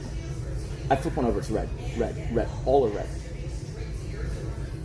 And I look and it's like, wait, like what the hell? Why is the other one in the package now? I was like, wait, when did that happen? And I was like, okay, so he definitely did this, right? Uh-huh. And so and he was having a great time. He's like, I would have been a street magician for life. Except one day, late at night, he forgot what it was, but he went to the main magician guy's quarters, right? Okay. Whatever, legitimate reason. And he looks around and he's like, wait, what's going on here? It's all these passports, all these wallets, all of this jewelry, all of this cash, right? His pre-credit card, because he's like pretty old. Uh-huh. And then it took a second, and he was just like, holy shit, we're not actually street magicians. We're stealing and scamming. But he's never stolen or scammed. Because what happened was the magician was thinking like, man, it's kind of hard to do these tricks and then pickpocket someone at the same time. If I could teach another guy to do the tricks, I could stand in the audience and pickpocket people all to my heart's content. And that's what he was doing. That's the business model. And when he realized that, he was like, holy cow, I can't be doing this. Like, I'm not going for a life of crime. Like, he would have been a street magician thinking legitimately for forever. So he little loved did it. he know, being a street magician's assistant didn't pay really as well as what he was getting paid. Pretty much, yeah. Okay. And so then what he did was he stole away in the night and didn't take any of it. Uh-huh. And he just figured, like, that guy won't be pissed at him because, he didn't take anything, right? And he's telling me, like, this is like, 50 years later, he's like telling me this, right? And he's like, you know what I wish I'd kept in contact with him. It's like an interesting circular thing, right? Like, he had all these crazy stories, but at one point, like, I was having like a marital rough patch, and like, he gave me advice that I could never tell my wife because like of the way it came about, right? Okay. But it was something like this. This guy is like worth, I don't know, easily $200 million, right? Okay. He does watch dealing, and he used to do classic cars, but those are hobbies that he turns into businesses for, like, tax or just a reason for doing something, right? Yeah. So he's this really nice office space in Beverly Hills, and then he has like this room safe built into his office for like his like watch collection, which is like ginormous, right? And so like I was telling him about my marital stuff, and then like he was just like, he's an older guy, right? I figured like there's some quaint wisdom here, right? Right. It kind of blew my mind, okay? Because what he said was like, at first I was like, whoa, where's this going? And then I was just like, okay, I think there's a lesson in here somewhere, right? And then I was like, but I can never reveal how I got this lesson, right? And it goes like this, right? He was like, so, I like women. And then I'm like, okay. As evidenced by his like blown 40K. Yeah, and then he's just like, I typically have like, my wife is happy at home. She's older, I'm older, right? I have like 2 or 3 girlfriends at all times, right? And then he's like, and I was like, well, how does that work, right? And he goes, I mean, it's very transactional, right? Like basically, like us younger people would call that sugar babying or whatever the fuck it is. Right. Sugar mama, whatever, sugar daddy, right? Yeah. He's the sugar daddy, right? He pays for these 3 girls' apartment in Beverly Hills. It's like, I don't remember, it was like $7,000 a month rent or something like that, right? Okay. And then, he occasionally buys them stuff, right? And then he has 3 girlfriends. Like, he sees whenever, right? Like when he takes his office lunch, he goes see one of the girlfriends, right? It's like his daily routine, right? I was like, okay, this is nuts, right? And then I was like, okay, like, where's this story going? Like, how's this helping me, right? Right. And he's just like, one day my wife found out about all 3. At the same time, found out about all 3? Roughly, right? Okay. And I was like, okay, right? And so she's super angry. She's like, I want a divorce, right? And then this is where he stuns me, and then it stuns me more when like when I asked him the follow-up question, but I was just like, so what'd you say, right? And he goes, I told her, I love you, you're the love of my life, we've raised 2 beautiful, successful kids, and somehow like I probably the feast or famine, being poor and rich and poor and rich, both of his kids hyper successful. One's a pretty senior person at Facebook. It's like one of my contacts at Facebook, and the other one is works for the general counsel. Who's like a VC guy at Google. Like they're just like high powered jobs type thing, right? They're set, right? And all he did for them was merely buy them their starter home, but like a nice one. Like it's like a $2 million starter home instead of like what you normally can afford, right? Okay. And so I'm like, okay, so like really relatable at this point. Keep like going. A great family, everything's perfect, right? He just likes girls, right? And watches apparently, right?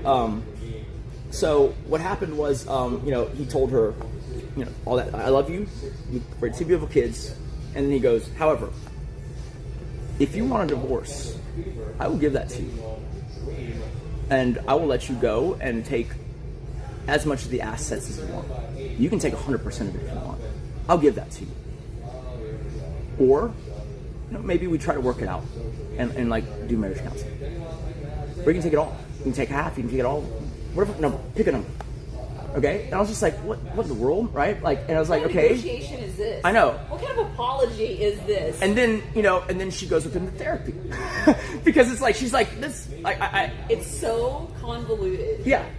My interpretation was, okay, so like it's a grand romantic gesture, and so then like this is my headcanon theory, like maybe it's like super crass, but it's like this, right? Like they've been married for a very long time. She's like 60 something, he's 70, right? Like she doesn't really want to leave him at this juncture in life, even with all the money, because like what the hell, right? Like but at the same time, like she's feeling very, very not insecure, because she's good reason to feel bad.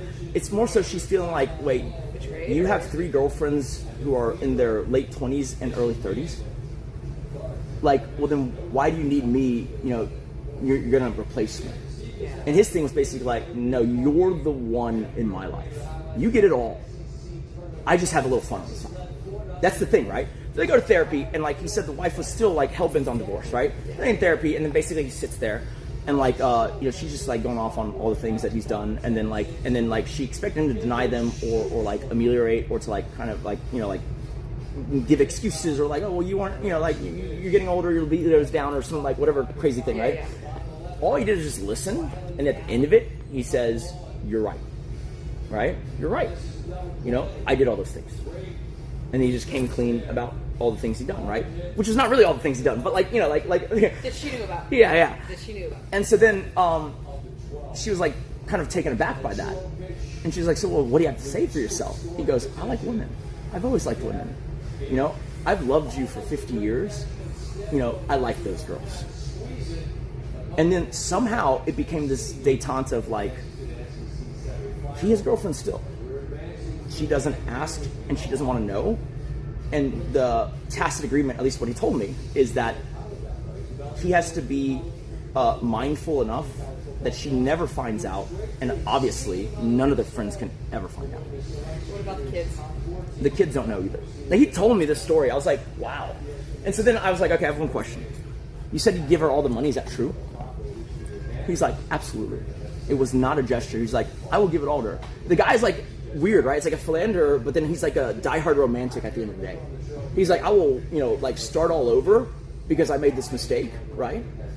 But like, I would rather obviously have my wife and my money. But like, if I had to, like, I'd give it to her. Like, she deserves it. And I was just like, what in the? Like, it's just like such a mixed bag of like, so. I don't know. He's in his 70s, man. Yeah, no, it's like, another time, right? Like a guy from another time. Yeah. And so it's very interesting, but like, I guess, maybe I should be hanging out with these people because his other friend. I don't think you should be taking marriage advice. His other friend has the most hilarious joke of a story. It's like another like well-to-do like Danny, watch are you guy. heading out? Yeah. Okay. Well, I don't want to keep you. It's like so good to meet you. I'm gonna get your telephone number from. Wait, how do y'all know each other? I know Tony. Who knows him? Who knows him? Oh. And Taylor knows Tony. What a fun web. Yeah. Yeah, that's why when I came in, he was like, "Look who's here," and I was like, "Tony." You have to let me if you ever do want to scale up, because that does sound interesting. I'll be one of your investors. That sounds great. Yeah. Oh, definitely. Yeah, we working on project almost every year. So let me get yeah, give his cell phone number. I'm gonna use the restroom, and then I'm gonna get your number from him. Yeah, perfect. 713. Oh wait, hold on.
You know what I've realized, guys? I'm kind of a fucking tech idiot.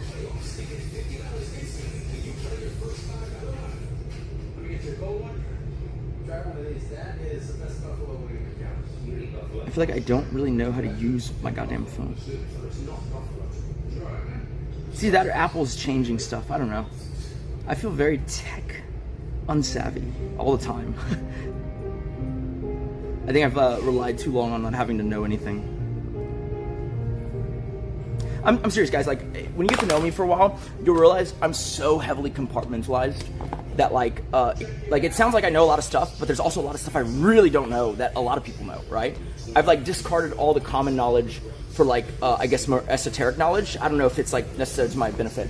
I was telling them I could barely use my iPhone. What are you talking about? I'm just like, every time Apple changes something, I'm like, holy fuck, like it's just like, it's way more frustrating for me than most people. And I was telling them that I really feel like, because they hear me talk about, like, rattle off about, like, all these different topics pretty deeply, right? Right. But, like, I think they think, oh, he, like, knows a lot of stuff. But it's like, actually, no, I know very specific a lot of stuff. And then there's a lot of very specific stuff I don't know at all that most people know. Like, anything music, I'm just like, what? Like rhythm, like zero, right? I just zoned out. Like, there's a lot of arts and media stuff where it's like, I have no idea, right? It's like, yeah, this movie, that person, this actor, this band, like that's where I drop the knowledge.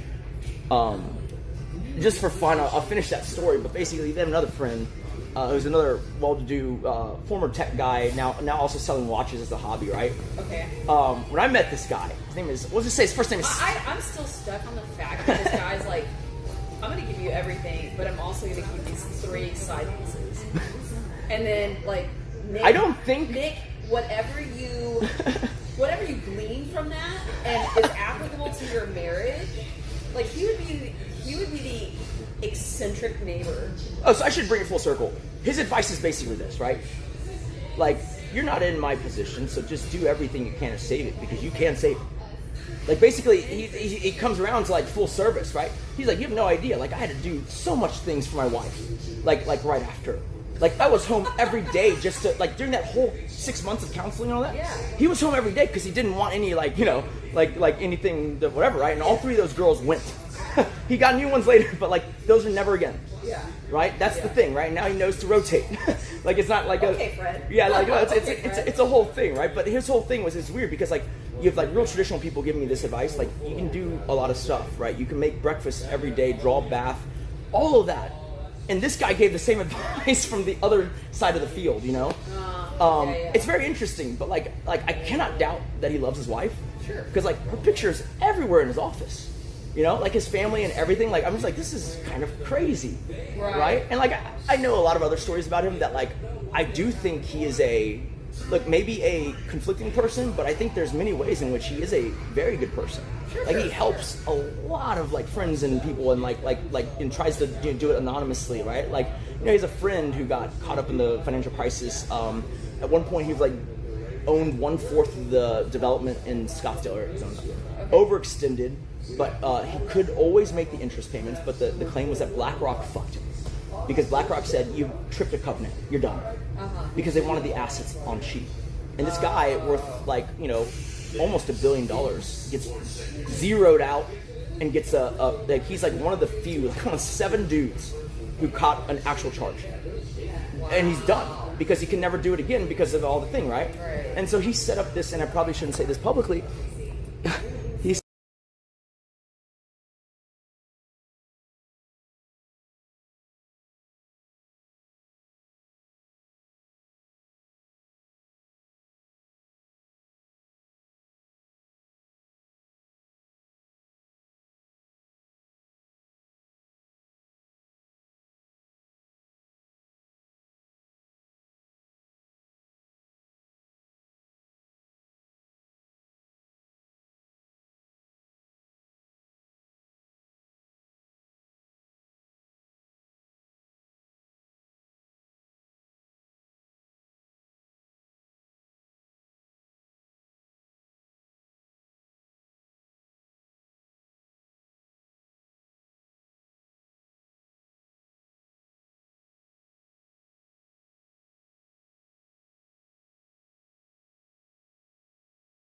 whatever, he goes, that's Alex's guy.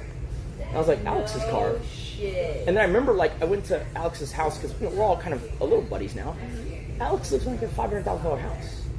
And I didn't know the backstory at the time. I was like, why the fuck is he driving a $2 million car on a $500,000 house? Right. Like, what in the world, right? It's because Alex is rebuilding his life, doing the development thing. But he has this nice car because his friend bought it and afterwards said, here you go. You know, but that also comes from the perspective of somebody who's had loss. Yes. You wish someone else was there to, like, what's your favorite asset? I'll let you keep it, and then I'm going to get you on your feet and set you up. That's right. That's a crazy thing. And I hear that, I'm like, wow, like, because he obviously didn't have to do a $2 million gift. Yeah. I was like, what in the world? I was like, I want to be like, how well did you know this guy? Like, at the time, right? Like, how'd you even, you know? But I guess they both did some amount of real estate. But no, the other one was a guy named Steve, and I won't say his last name. But, like, when I met him, super charming guy, right? Like, they're all charming guys is the thing. And then, like, I'm talking to him, and then he just, like, throws out there casually, just don't Google my name. I'm going to Google you if you say that, right? 100%. I Google it, right here. and it's the most funniest rabbit hole I've ever read. So he goes out, and, like, he's having a great time in New York City. Okay? And he used to be apparently very connected in New York, in that social scene, right? And then what happened was, one night, he made a police report that went viral, right? And the police report was that someone stole his $500,000 watch. And it was, like, a piece unique, one of in the world. And then, like, you know, obviously the police ask, and he tells the police the real story. He's like, so I met these two strippers. And I invited them back to the... know this story. You know the story? I know this It's very story famous. because Yeah. I read it. Yes! I read it. It's so hilarious because what happened was, so the back end of it, because he was complaining, they're like, so later on I let on that I knew, and he's like, okay, like, here's my gripe with this, right? Page 6 or whatever the gossip column was, they went ham on him because he had done some tech stuff and some real estate stuff. So he was like this dude about town, and they could knock him down a peg. And so they stalked his wife every day, and they're like, what do you think about your husband and his watch? And he was just like, you're so fucking crazy, right? He's somehow still married to this woman too, right? And like the woman was just like, I have no idea about that. Stop asking me. Like there's like videos of this out there, right? Yeah. Like because they're just like berating this woman. I think I read this, and you know, like for me, it's not like I would have read it either in the Times or the Journal. Yeah. So it was like big. It was big. It was big. Right? I But knew exactly. he said it got worse because like as the other metros started picking up the story later, they kept inflating the value of the watch to make it more sensational. He was like, at the end of it all, it was an $800,000 watch. It's a well-publicized $800,000 watch. Like, they grew $300,000 just so they could keep writing about it.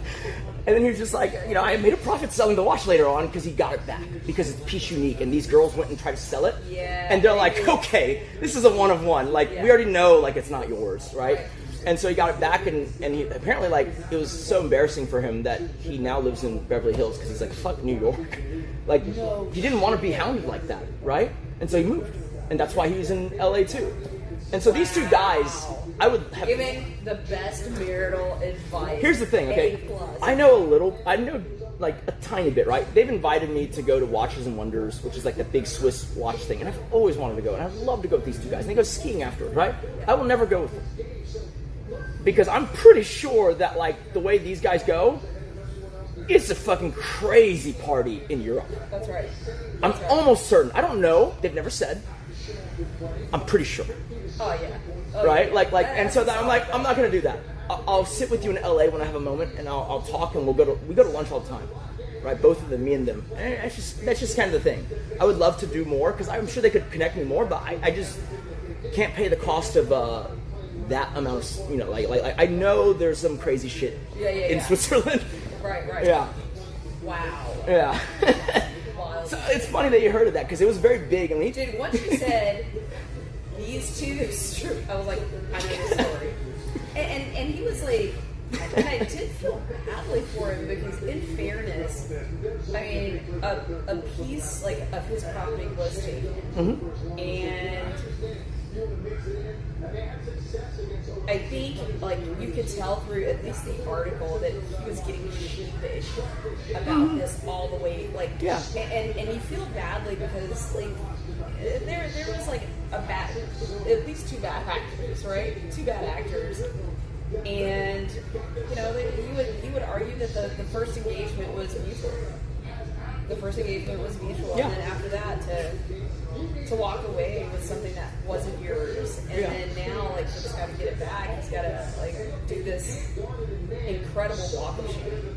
Yeah. It's an incredible walk of shame. Yeah, it's like way more than he bargained for from like a night out or whatever, right? Yeah. Yeah. But I just remember like going, like just reading it. And I'm like, oh my gosh. I just thought it was hilarious. They just kept they just kept increasing the value of the watch. Every time someone wrote about it, it was a higher value watch. Because Piece Unique, you can say any price. Sure. That's the thing. It could be any price, Yeah, right? there's They would no ask it a benchmark. There's person, no benchmark. like another collector, and they'd be like, "Oh, it could be this," and then the paper would run with it, right? Right. He said he even got as far as Australia. The story. Poor guy. Poor guy. But is he still married? He is same woman too. Shut the hell up. I didn't ask him his secret. I was afraid to ask. Dang. He didn't offer. I didn't ask. You know, like. I know that's right. I know that's right. Oh my god. I don't know. I have no idea. Like that guy, I like him. I'll hang out in his office. I don't think I'll even go to his house, just in case. Just Because it was his house that they like in New York. But like I was like, I don't know what the fuck goes on here. Yeah, you gotta. The other guy I know keeps the girls in the apartment, so I can go.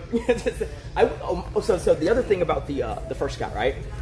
He was gonna do this thing, and when we were thinking about buying a house in LA, I was so down. He has just an eye for real estate, okay? And he does this thing. It's kind of because y'all talking about permits earlier. Permits in LA are insane. It's like 18 months to do anything, right? 100%. I might have to. I'll let them hear it because they don't know who this guy is, and I don't think they can find him. So basically, he does this thing where he serially buys property that is clearly undervalued based on the lot, right? It's a beautiful view, right? Or it's expandable because he understands that you can build up these pylons, and with a certain initial amount of investment, concrete, you can double the lot size or whatever, right? And so I went to this place that he bought for like 2.4 million. In Malibu, right? And he just wanted to show me really badly, right? And so I was like, I'll go, sure, I'll go see your house, right? One of your houses. And then so we walked in, and it was like 90% done. And then he was just like, I bought this for 2.4. I look at this thing, it's 10 plus. It's 10 plus. I was like, how? He goes, I did put an extra 2 in. So we're in for like, 4.4, right? He says it's currently valued at like 12, 13, right? And he goes like, the trick is basically, he just starts the work and the permits be damned while getting the permit. You're not supposed to do that, right? Yeah, but like I would imagine somebody like him, like what's the date, right? Yep. Like what's the date? Well, he also said this is Malibu, it's cliffside. What are they gonna do? Fly a drone over and check it out? Like they're never gonna do that. It's just too much work, right? And he goes, so it's like this thing where if you know you can do this, you do it. And it's great because like other people don't want to touch it because the capital's tied up for 18 months with like kind of saying nothing happening whatsoever.